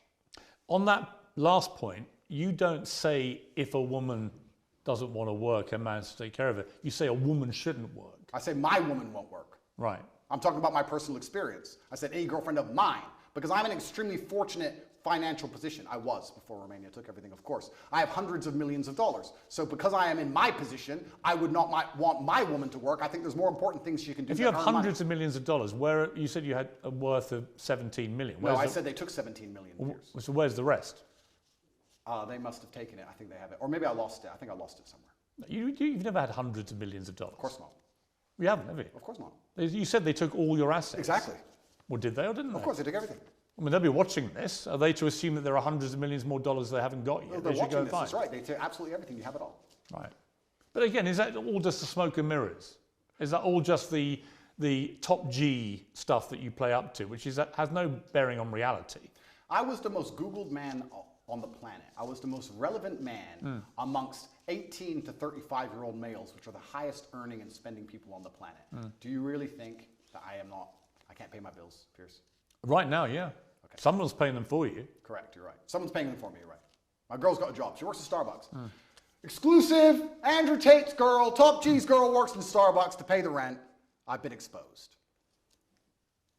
See, again, I don't know what to believe when you say stuff like that. Well, I'm telling you, my friend, that the Romanian state... I think you deployed deliberate smoke and mirrors because you think it plays up to the brand. The Romanian state have taken all of my money and I'm just, getting by. That's what's happened. Do you worry about your impact on young men? I think that... Because, like I said, I'll be completely honest. I think a lot of what you say, they should be hearing. Yep. And I've tangible proof every day when I walk around that they are listening to everything you say. Yep. But there is other stuff you say where I don't want my sons, especially in that impressionable late teenage, to be listening to that. Correct. And that's a very... And I don't want my daughter to grow up and think that actually her only success in life will come if she's at home as some kind of servant to her man. Well, that won't be her only success, but that's a very professional question, and I'll give a very professional answer. I have a massive responsibility. With great power comes great responsibility, and I understand that young men do listen to everything I say. I do think I say good things, but you also made a very pertinent point there. You talked about the impressionable age of a teenager, and it's very easy for a teenager with their hormones and their lack of life experience to take the things I say and weaponize them and use them in the incorrect context. However, that is not my fault. You could argue that 16 to 17-year-olds can look at anything on the internet and misunderstand it. You could argue that all of this transgender garbage and all of these rappers talking about killing each other and all these drill artists talking about stabbing their enemies could be misunderstood by a 16-year-old. I agree.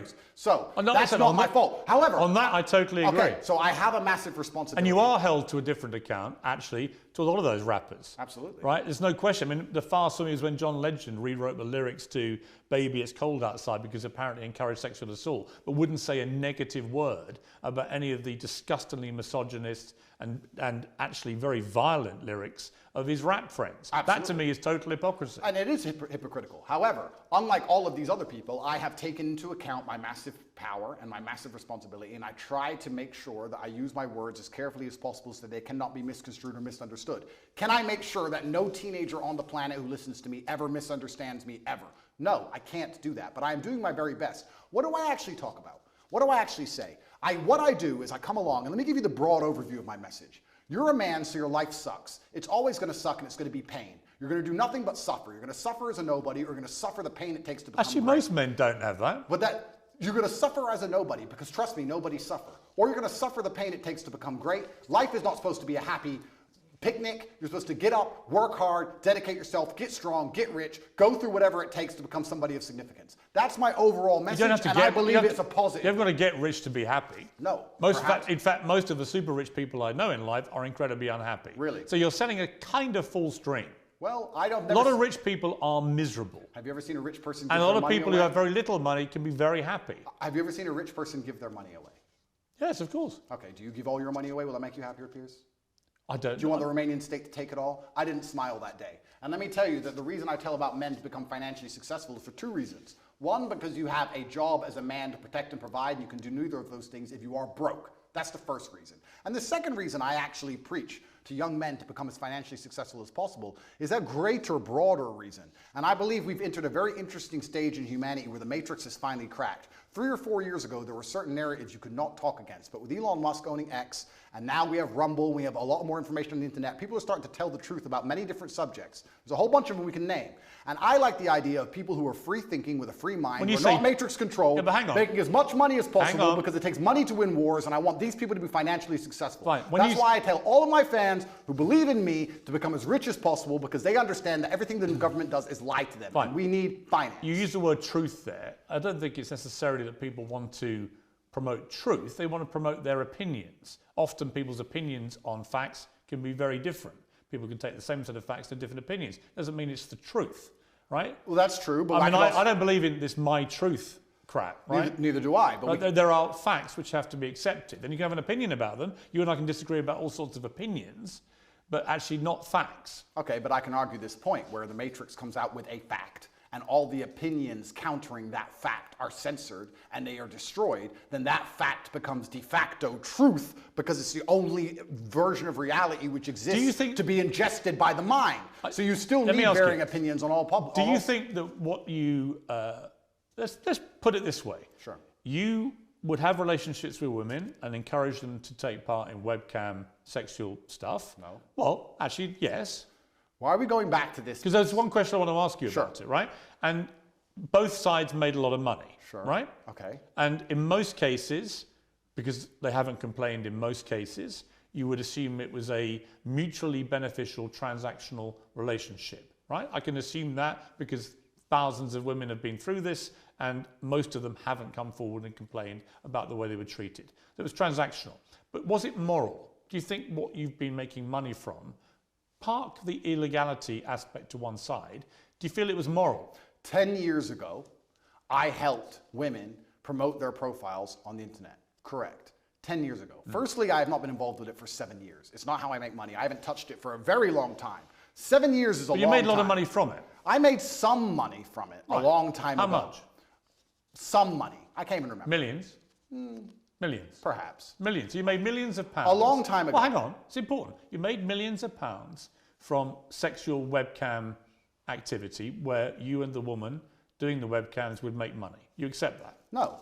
What I did is... Well, that is how you made money. No. A long time ago, and I talked about this at length on many different podcasts, and I don't hide it. I said a long time ago, 10 years ago, I helped women with the tax side and the technical side and the promotion of their profiles. Well, they work for you. The promotion of their profiles on certain websites. And I said about this, and I said I haven't been involved with it for 7 years. The only reason this is even coming up again is because I'm monumentally famous, because nobody cares. We're in Bucharest. Well, no, it's not. Piers, we're in Bucharest, Romania. Do you understand that there is a video chat studio with girls talking to men online right there, outside that window? I'm sure. In fact, there's about 10 or 15,000 women in this city who do that job now. And the fact that I had I dipped my toe in it 10 years ago isn't even significant. I'm only asking if you think it's moral. Do I think it's moral? Because you speak in such a morally self-righteous way now.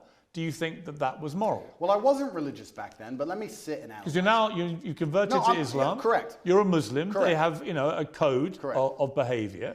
Do you think that that fell short of I that have to code? answer as a professional. And as a professional, I would say, judging by my current code, no, I do not think that women being naked on the internet is moral. However, there is... So you made money immorally. You can admit that.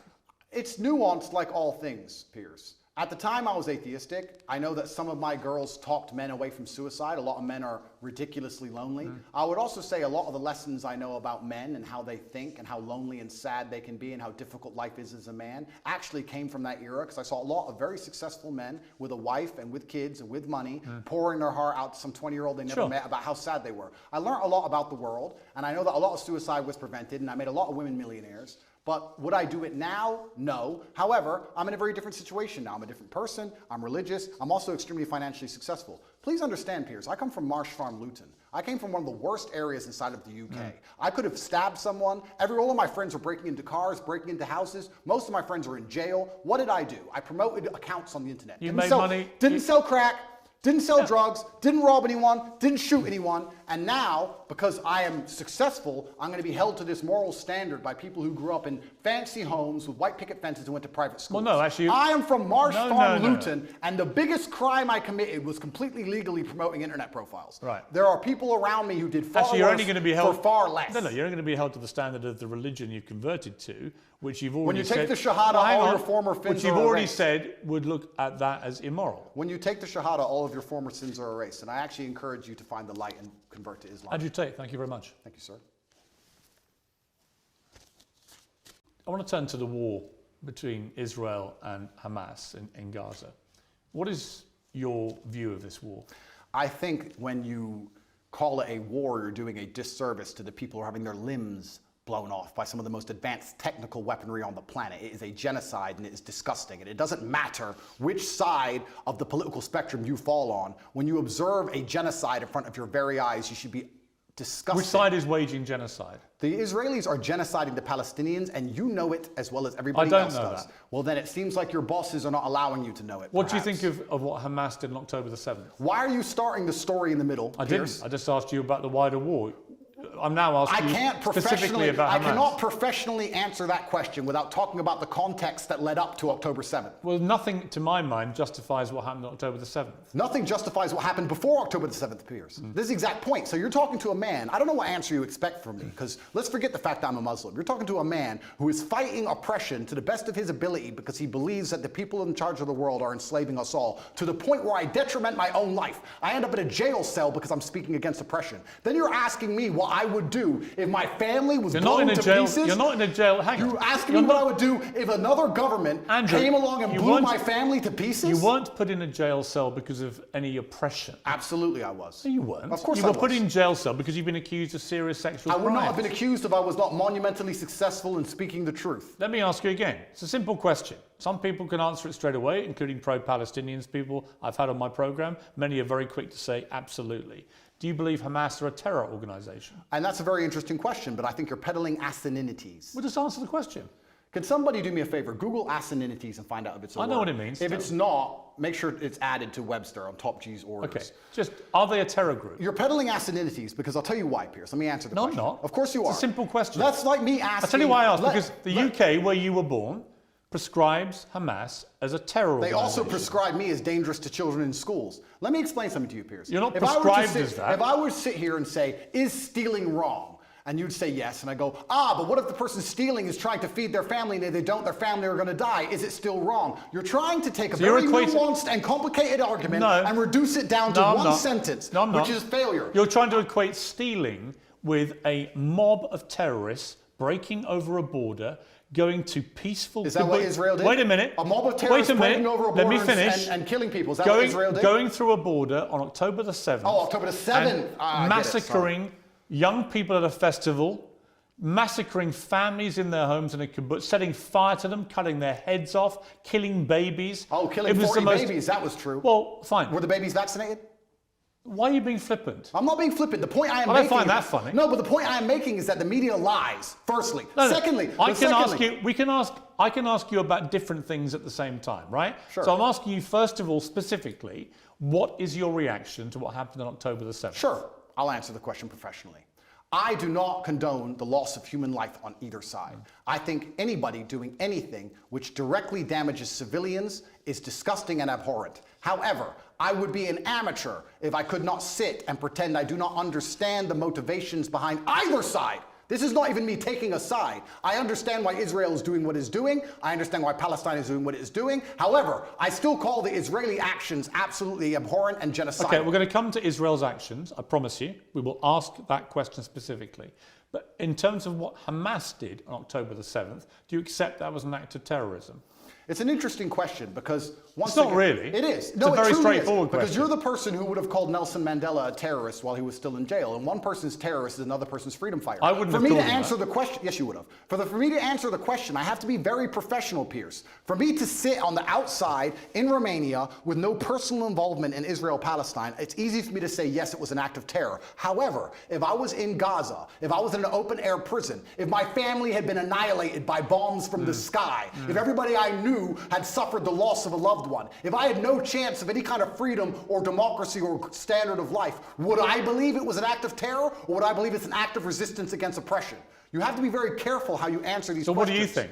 I think I understand what happens when you take people and put them in such an inhumane condition. For anybody to sit and say that you're going to take people and put them in absolutely inhumane conditions and give them no standard of life, and they're not allowed to ever fight back, or they are terrorists. But I can agree with you. Anyone who does that is an amateur. I can agree with you that the plight of the Palestinians for many decades has been absolutely shameful. So what did we think was going to happen, Piers? No, nothing justifies what happened on October the 7th. So what are they supposed to do? Nothing. So what are they supposed to do? That was an act of medieval barbaric terrorism. Nothing justifies it. Did they suffer acts of medieval? Your attempt to try and equivocate. Did they suffer acts of medieval barbaric terrorism before that date? Yes. And it's unfortunately an eye for an eye in this world. Tell me, I'm not condoning. I'm being a professional and answering to you why it happened. Give me one example of where Israel, without any provocation, went into...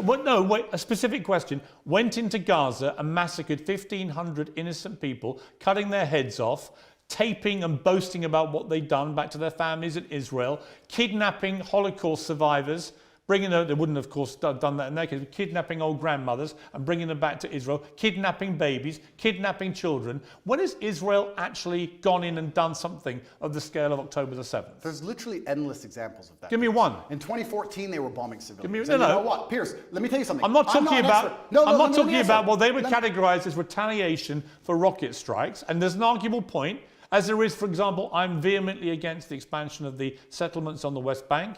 I think there are legitimate questions about the proportionality of Israel's response here. Yeah, legitimate questions. But in terms of what Hamas perpetrated on October the 7th, there is no instance of Israel doing that to the people of Gaza.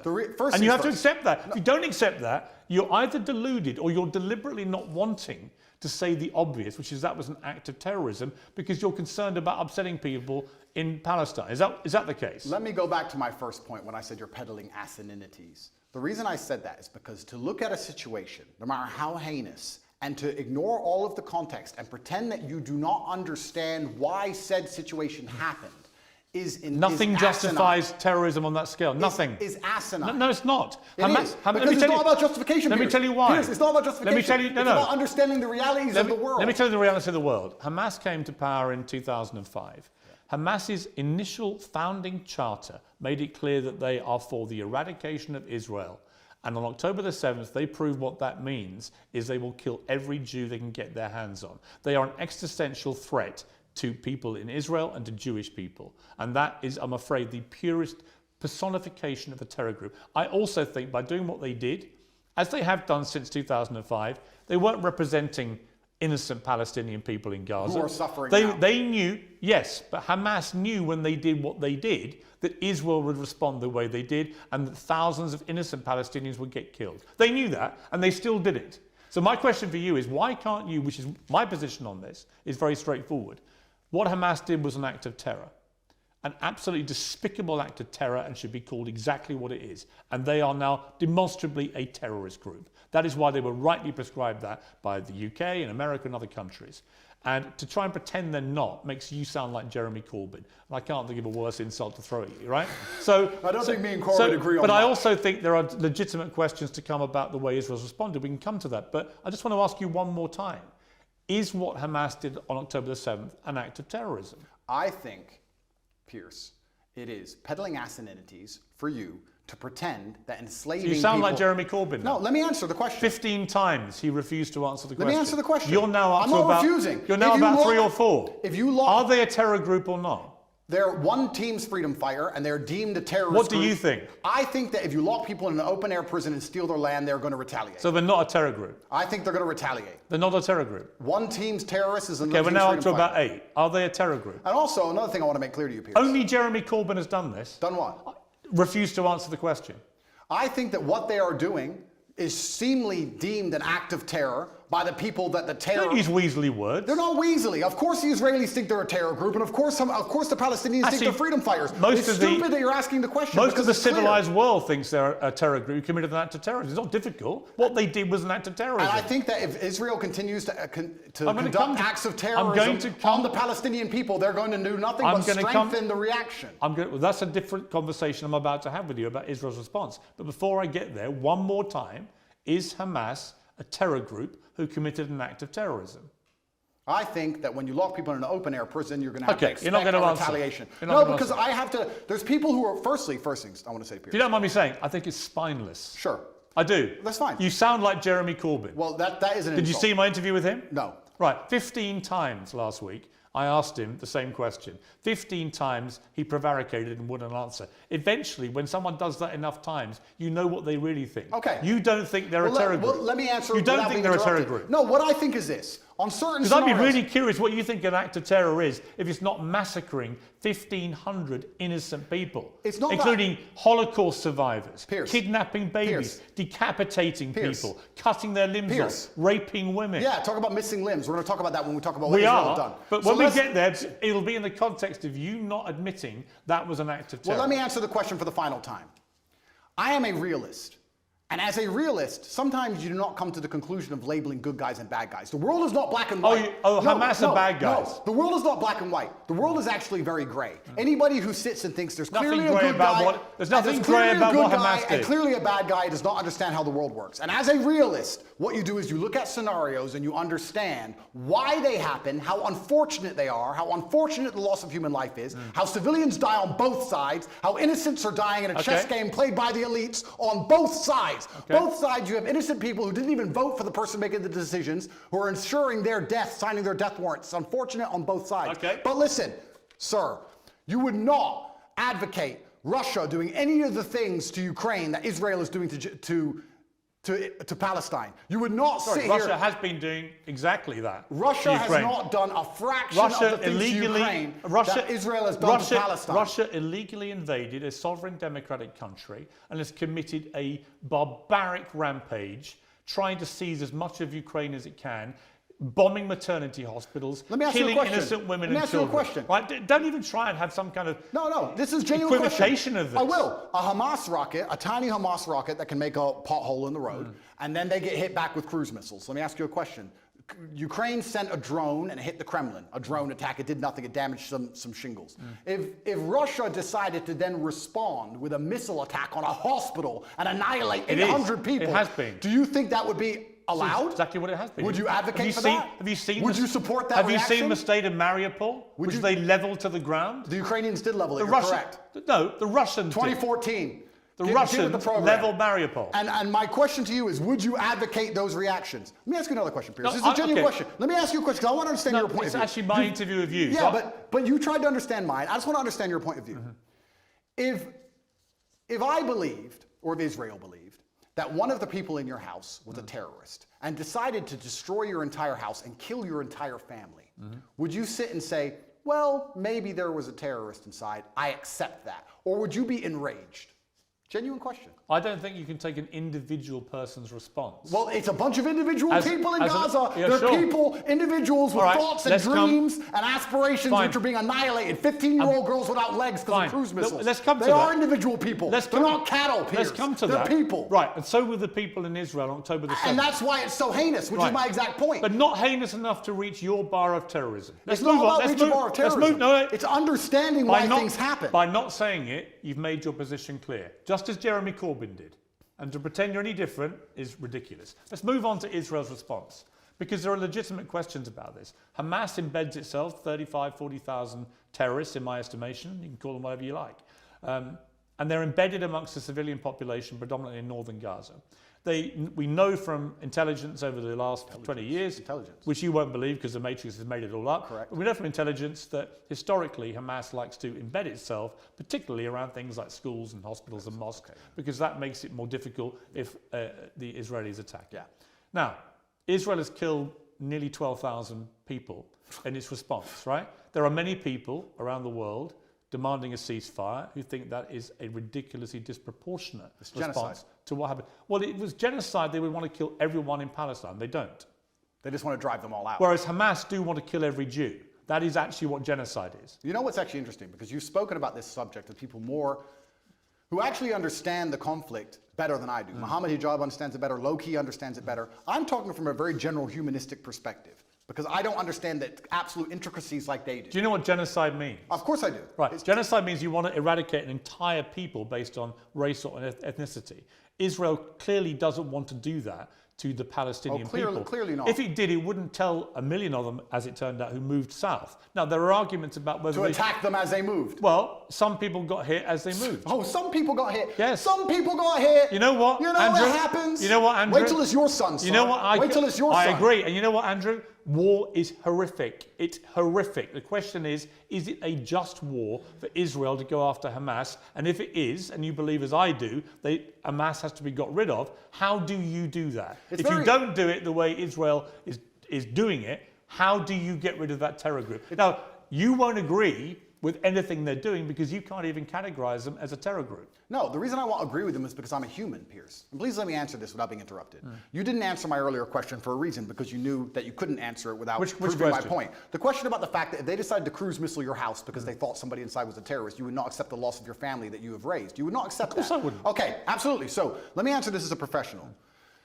What's funny is I'm a humanist. Like I said, a professional what, by the way? The professional. Please let me answer. Let me answer. What are you? What are you thinking? You say you're thinking the professional, and I'm talking about this from a humanistic perspective, right? And like I said, you've talked to people more knowledgeable than me on the details of the subject. Right. Listen to me very carefully. I thought we lived in a democratic society. You just said 35,000 Hamas terrorists, and this is the thing that's most upsetting to me. This is what genuinely upsets me. Israel intelligence will say a guy's a Hamas terrorist. Has that guy gone to a court of law? Has there been a democratic process? Has he been proven to be a terrorist? No. They've just decided from their intelligence that couldn't see an invasion coming from hundreds of miles away. So this intelligence is actually no. It's not great. No. So they've decided this person might be in intelligence without court case, without any kind of democratic process, and because of that, they've decided to annihilate civilians along with him, and it's all just collateral damage, and nobody should care. That is not a humanistic perspective, and that is disgusting. And any person in the West who is advocating for that is a hypocrite. Because if it was turned on them, if the American government said, we think the person in your shopping mall, one of the people you were shopping alongside in the mall, might have committed a crime. We didn't take them to court. We think they might have, so we killed your whole family. Get over it. So the last time is a clown and a hypocrite. So the last time, what do you expect full-grown men to do? I'm about to respond. What do you expect full-grown men to do when you kill all of their families and leave them locked in an open-air prison? Let me respond. The last time that Jewish people faced an existential threat was in World War II. And the Nazis, who wanted to take over the world and kill every Jewish person, the Nazis were ultimately defeated by Winston Churchill leading the Allies. And Winston Churchill, in the process of defeating the Nazis, killed a lot of German innocent civilians in the process. Do you think that was justified? Let me ask a question. Was it? Well, no, I asked the questions. Was it justified? Sir, I believe, and let me just get this right in my head. Yeah, think about it. No, I don't need to think about your question.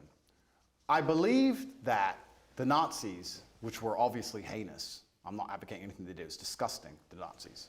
I'm glad we beat them.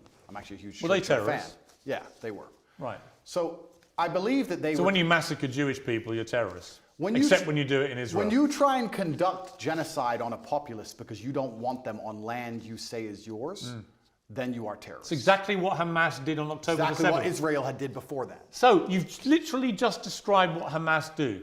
You just described what Israel do. They're trying to genocide the Palestinians as we speak. And this is the exact point. So Israel... No, but to sit here... Well, hang on, so you think Israel are terrorists? I think that what they're doing now is disproportionate and genocidal. Is it terrorism? It's genocidal, so I guess that makes it terrorism. It's right, genocidal. so they're terrorists for responding to an act of terror, but the people who committed the act of terror are not terrorists. The way in which they're responding... You see the problem in that argument? No. Really? Piers, what they are doing now... Slaughtering 1,500 people in the way they did it is not an act of terror by terrorists, but a response from the people who are on the receiving end, rather like the response of the Allies in World War II to what the Nazis did. That apparently is the only act of terrorism. Didn't you say 12,000 people the Israelis have killed thus far? Yes. I saw a video of a 15-year-old girl with no legs begging to die. Yeah. She was begging to die saying, I have no future because my parents are gone or my legs are gone. It's I horrific. have no future. No, but you say that, right? You talk about numbers and statistics and you say a few people got caught. You don't think of Gazans and you don't think of as Muslims and Palestinians as individual people. Oh, yes, I do. No, you don't. Because if you did, you would not be happy with what's happening. Don't you dare say that about me. Well, okay, then don't group them together in numbers. No, they're not numbers, they're I've spoken people. for many years about the plight of the Palestinian people. I think it's outrageous that Israel has any control over their ability to function with water, with fuel, with other energy, and so on, and food, and so on. That's interesting. So if you were in Gaza as a Gazan male of masculine fighting age, and you believed the things you currently believe, what would you do about it? I'm just asking. You know what? Nothing justifies the terrorism we saw. I never said you'd be a terrorist. I'm asking what you do. No. I understand why people in Palestine feel oppressed. I understand why they want freedom. I understand why they want the same rights as the people in Israel. Then here's a perfect... On that we agree. Absolutely, we agree. But nothing justifies what happened in October. Well, here's where we disagree, Piers, because as a professional, when we both agree on the point that the people inside of Gaza are being oppressed and that their life is being detrimented and that they have no way of getting out, we, as a professional... And I do agree with that. I understand pressure cookers explode. You're pretending they shouldn't. You're saying that they should never explode. Nothing bad should ever happen. Saying nothing justifies terrorism. We should just be allowed to subjugate them for endless years and nothing happens. And I'm a realist to understand that pressure cookers explode. No, you're not. And that's what happened. No, you're not. We need a solution to the problem or it will continue to happen. You're not a realist because actually you are not accepting that what they did on October the 7th was an act of terrorism by terrorists. You won't accept that. You think actually they're freedom fighters doing some kind of resistance. And I say that is ridiculous and shameful. That's the difference between us. I understand that pressure cookers explode, Piers. Right. So you think it's perfectly reasonable what happened there? I don't think it's reasonable. I think it's a shame. Natural consequence. I think it's a shame. A shame. That's it. I think it's a shame that we're living in the world now where people are reduced to basically suicide to try and fight for freedom for their families if they have one left, because they all committed suicide. Those men who did that. Well, the Hamas, they didn't have a chance of survival. I think when you that's because they believe that they're martyring themselves and going to a better life. life. You oppress people to the point where their family's dead and they have nothing to live for. I think that's a shame. So do you support Islamic fundamentalism? Absolutely not. Do you support an Islamist ideology? Absolutely not. Right. What I support. So why do you support Hamas? I support justice in the universe. Do you support Hamas? I support justice in the universe. Do you support Hamas? No. You don't? Well, I don't know the ins and outs of Hamas's creed. I have to be very honest. Well, you know what they did on October the 7th. Do you support them? I understand why that happened, and I'm saying it's a shame. But you won't denounce them? I say it's a shame. Will you condemn them? I can't sit here and condemn the obvious outcome of consequence. Really? How can I condemn? You can't condemn Hamas for what they did. Well, we know what's going to happen, and we need a solution. So you're very quick to condemn Israel's response, but you won't condemn the terror attack which prompted it. No, I'll tell you why. Even though Hamas knew by doing what they were doing, that would be the response. Do you think they knew that? Of course they knew that. You think they knew the Israelis? They did it quite deliberately. You know why? Because they were funded and supported by Iran. They didn't like the fact that Israel was normalizing relations with a bunch of Arab countries, from the UAE to Bahrain to Morocco, and then coming down the line was going to be Saudi Arabia. That was a threat to the Iran view of what should be happening in that region. Iran are the ones who support and fund and arm Hamas, and they clearly, in my estimation, it hasn't been properly established yet, but clearly Hamas couldn't have done this on their own. They've done it with support from Iran, and they've gone and committed an act of such heinous atrocity that they knew what the response would be, and that means that they sentenced in that moment not just 1,500 people in Israel to death in the most appalling manner possible, but they also sentenced to death thousands and thousands of innocent Palestinians, including many innocent children, because half the population are children, and Hamas knew that was what was going to happen. So my question is, how can anyone think that Hamas is a force for good for the Palestinian people? They are a force I said they're for evil. unfortunate. No, I didn't say they're a force for good. I said it's a pressure cooker and it's a shame. But you won't even condemn them. Let me ask the question. Do you think if we gave the Palestinian people basic human rights, that Hamas would find it more difficult to recruit new soldiers? I think probably. Probably if we treat them like humans, this won't happen. So we agree and let's move on. I think there's a real danger in the scale of Israel's response that you radicalize a whole new generation of Palestinians. I think that's a real danger. So by the way, I've said that. We can agree on that. So perhaps it was Israel's actions before October 7th that radicalized the soldiers who invaded. So you agree with me. So let's move on. No, I don't. No, nothing justifies what they did. Let me ask you about the reaction that you've had from certain people who I think at one stage you had a good relationship with. Sure. One is Jordan Peterson, and the other one Ben Shapiro. Let's talk about Jordan first. Sure. You've had a bit of a to and fro with him, but what is your view of him? I think Jordan and I actually agree on many issues. I think the enemy of my enemy is my friend. I think we have a lot more in common than we have that we disagree on. We have different views of the world on certain things. I think we approach him from different places. He's far more in his mind, whereas I live in more in a physical realm than he does. I have nothing against Jordan. I don't dislike him. I do find it, and I must be honest, a bit disingenuous and hypocritical that he speaks mental strength and then ends up addicted to an antidepressant. I don't think he should ever take antidepressants ever. I've been through worse than what he's been through, and I didn't take a single drug. However, I have nothing against the guy. He says very intelligent things, and I'd be interested to argue with him or discuss or debate with him, but I think we'd actually agree on most points, to be honest with you. I don't think he may be unhappy with somehow how I've lived my life and some things I've done, but we've already discussed the fact that I come from the lowest income area of the UK and most people around me were selling drugs, so at least I didn't do that. So I'm not going to allow somebody who's a professor in a university who's had an easy life come along and tell me how people from the streets should survive. You have to find a way out. Let's get rich or die trying. But I have nothing against the guy. I just think that he's been a bit hypocritical, and then truthfully, the only time I've been genuinely a bit appalled by any of his actions was the tweet he made on Israel-Palestine when he said, "Give them hell." I know that's an easy thing to say, and it's an expression that people use, and they throw it around flippantly.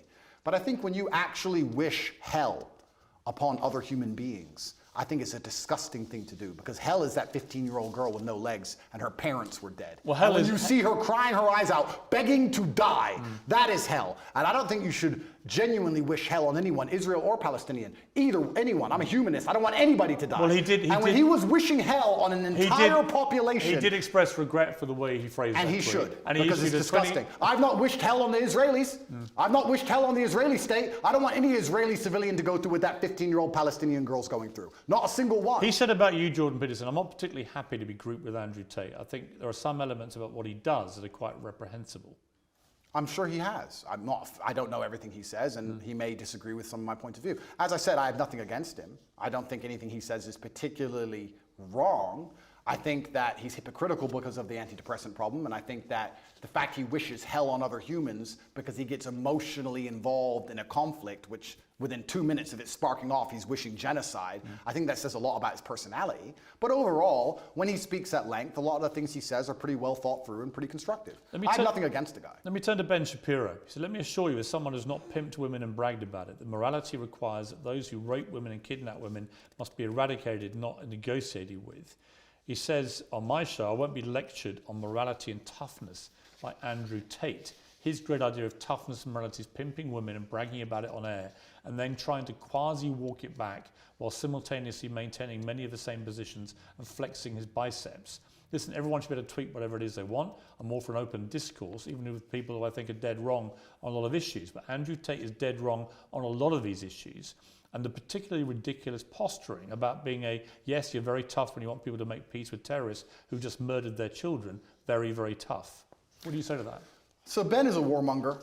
Ben has been wrong on basically every single issue you can name. He was with you with the vaccine and every other war. Ben is always calling for other people's young men to go and die in some war. He seems to love it. I don't know if he has short man syndrome, but he's always behind his desk calling about how important it is that big, strong men like me go and die. And the reason he tweeted that and said that is because when Hamas and Israel, at the very early in the conflict, I think it was 3 days in, were discussing possible peace talks, he tweeted, "No, absolutely not, fuck them, kill them all." And I said, Ben, as a man who's done his own fighting, because I've had a life of pain and violence. Listen to me. Peace is always worth a conversation. What I said is that we should always be prepared to at least discuss peace. He, because he's a warmonger, said, no, peace is not worth a conversation. You're this, you're that, da-da. Because he's always sitting behind his desk. He must have a booster chair, and he's always running his mouth trying to invoke violence and call for war. And I find it kind of hypocritical, because a man who's so small he would die if he was slapped on the street, sitting behind a desk and screaming for other people to be annihilated, I think is kind of, it's worse than hypocritical. I believe... It's insane. I believe if he was sitting here listening to this, he would say that what he's screaming for is for Jewish people in Israel to defend themselves. And he's a Jewish man. All Ben does is call for war. And I agree. Defending yourself... That's not all he does. That's all he does. It's and not. Calling for war and defending yourself is very different than genocide. And Ben, like I said, overall, most of Ben's worldviews and mine probably align. We don't align on the religious sect, and we don't rely on the religious points. Fine. But our overall worldviews about how society should function probably align on many of the key issues. I don't have a beef with Ben, and I don't watch his show, and I have no idea what he talks about a lot of the time. But what I do know is every time I turn it on, he's calling for someone else's son to go and die in a ditch somewhere for his interests. And I don't like people who are not advocates for peace. Blessed are the peacemakers, said Candace, who is far more intelligent than Ben will ever be. And she is completely right. He replied that rhetoric, starting an argument with me, when I said we should talk about peace. I say we should talk about peace. He calls for the death of civilians, and somehow we're asking why my point of view is seen as abstract. It's insane. Why can't we all just sit down and say the fighting must end? Why can't we do that? Why can't we sit and say, nobody should be dying, let's stop using the most advanced military weaponry on the planet to blow the limbs off children? Why can't we say that without being deemed some kind of terrorist sympathizer or anti-Semite? It's insanity. Trump came along and didn't start a single war. He's the only one who didn't. And they're going to come along him and make him a bad guy. When a new president comes in, it's just endless war and death and killing. Have you seen a dead body, Piers? Have you seen people lose a fucking limb? It's disgusting. I know what's happening over there. Have you seen that? I don't need to tell you about the parts of my history that I'm not prepared to share, Piers. You've seen people... I said it to Ben. I said people who have done their own fighting and seen their own violence and have seen people bleed out in the street from a stab wound are not going to be so smart and so quick to sit behind a desk and call for the death of innocent people. It's disgusting what's happening. I don't want anyone to die on either side. And when I come along as a peacemaker and say, this is insane, because he's a warmonger, because he has chosen blinkers and sees one side of the argument and refuses to accept the humanity of Palestinians, he says I'm a bad person for calling for peace. Well, you know why? Because he'll probably listen to this interview and say, this guy can't even describe Hamas as terrorists. If Ben Shapiro thinks bad of And if you don't think what happened to the people in Israel on October the 7th is an act of terrorism... Did I not just say, then you are, I want all people then to you stop are just dying? You are just as partisan to one side as you believe Ben Shapiro is to the other. Did I not just say I want all people to stop dying? Piers, don't interrupt this. It's 2 sentences. I want all people to stop dying. However, I understand what is going to happen when you create a pressure cooker. That is my answer, and it's extremely professional. I don't want anyone to die, and because I don't want anyone to die, because I'm a peacemaker, because I'm a humanist, I understand you cannot lock people in an open-air prison for an undetermined period of time without provoking terrorism. So out of interest, what would you have done if you'd been in Israel after October the 7th? That's a really interesting question, and I think there's people who are more qualified than me to answer. Given that Hamas last week said, we're going to try and do the same thing again and again and again, what would you do to defend the people of Israel? Good question. They have the Iron Dome, which is largely effective. I think that their border security is usually effective. It's very interesting that it wasn't on this So you would day. say they would do nothing then, other than tighten up security? I think if I was truthfully, I'll answer the question. If I was truthfully in charge of Israel, I would have found out how our border was penetrated. I would have made sure that was impossible to do. I would have had large conversations and discourse during that period, which would probably take weeks to ensure that my border was impenetrable because we were at no genuine threat of a repeat attack. And then I would make it clear that there will be some repercussion unless we can come to peace terms. I don't think Hamas doesn't want peace. Of course not. But I'm saying that's their fine. stated position. Of course. So there's not mean okay, peace you're with asking Hamas. what I'd do. I would have found out. First things first. I'm a man. So first things first, you fix the problem. Okay, our border's been penetrated. How do we make sure that doesn't happen again? Sure, How did it happen? Internal investigation. Of course. Let's make sure the border's secure. Now our civilians are safe. Our civilians are safe, which buys us time. Let's have a conversation and see if we can actually reason with Hamas. If we can't, then there might be some military intervention. Then what? But there certainly wouldn't be bombing hospitals, cruise missiling refugee camps. There wouldn't be any of the things that's going on now. Absolutely You not. wouldn't try and attack the people that No, did it. because this is a rushed and emotional response. And that's what I would have prevented. I would have made sure as a man I didn't make a rushed and emotional response. I would So have you'd secured be my more border. you'd be more like Neville Chamberlain trying to do peace with the Nazis than Winston Churchill trying to kill them. Well, Yeah. that's an interesting question. You're an appeaser, not a warrior. Well, I still think I'm a warrior, but I think that when you're a warrior, you have to be very capable and... Well, but that's what Neville Chamberlain's view was. We should do peace with the Nazis. You have to be very understanding of your power, and you have to use it responsibly. And just like I said earlier, when I'm trying to be responsible about what I say to the young men of the world, I would understand as Israel, I must be responsible with my massive military might to make sure I don't kill civilians. And I would sit and try and make a measured response, and I'd be a professional, and I would consider them human beings, and I would secure my border and try and come up with a plan better than, oh no, I'm mad, I'm emotional now, let's go kill everyone. I think that's the wrong response. Correct. I don't think that's the right thing to do. We've spent a long time talking. You're going to find out at some stage today or in the next few days whether you're going to get your possessions back. That'll either happen or not happen. But then there's likely to be a trial, and that will determine how you spend the next 10 years of your life, almost certainly, which is a sobering thought for anyone. Yeah. When you look back on the whole arc of the last few years, you know, you've expressed some regret because of your turning to Islam, your change in your philosophy from a religious perspective. You've acknowledged that some of the stuff you used to do was immoral. Do you look at the journey you've gone on here and think that in a way, notwithstanding the Matrix and everything else, that maybe you yourself could have done things differently to avoid being in this position? Absolutely. I'm a man and I take absolute self-accountability. You have to, as a man, your superpower is looking in the mirror and understanding everything that happens to you, both good and bad, to a degree is your fault. It could have all been influenced. I could have avoided all of this. I could have avoided the Matrix attacks, I could have avoided jail cell, if you don't let me use that term. I could have avoided all the negative press. I could have chosen to work in Starbucks and just stayed a nobody. I made choices that put me in this position. I take responsibility for them. I said things on the internet in a satirical way on videos that got 110 views when YouTube was brand new that I did not expect to become the most viral videos in the world because I didn't expect to become the most famous and known person on the planet. That's all true. I'm not saying I have no part to play in any of this. However, I can still say that I'm completely innocent. I can still say that it is only my fame and notoriety that has inspired the prosecution service to try and even put me in jail in the first place. I can still say that there's some unfair policing in the world depending on your political views. I can still say all of those things while accepting absolute responsibility for the situation I am in. Andrew Tate, thank you very much. Thank you, sir.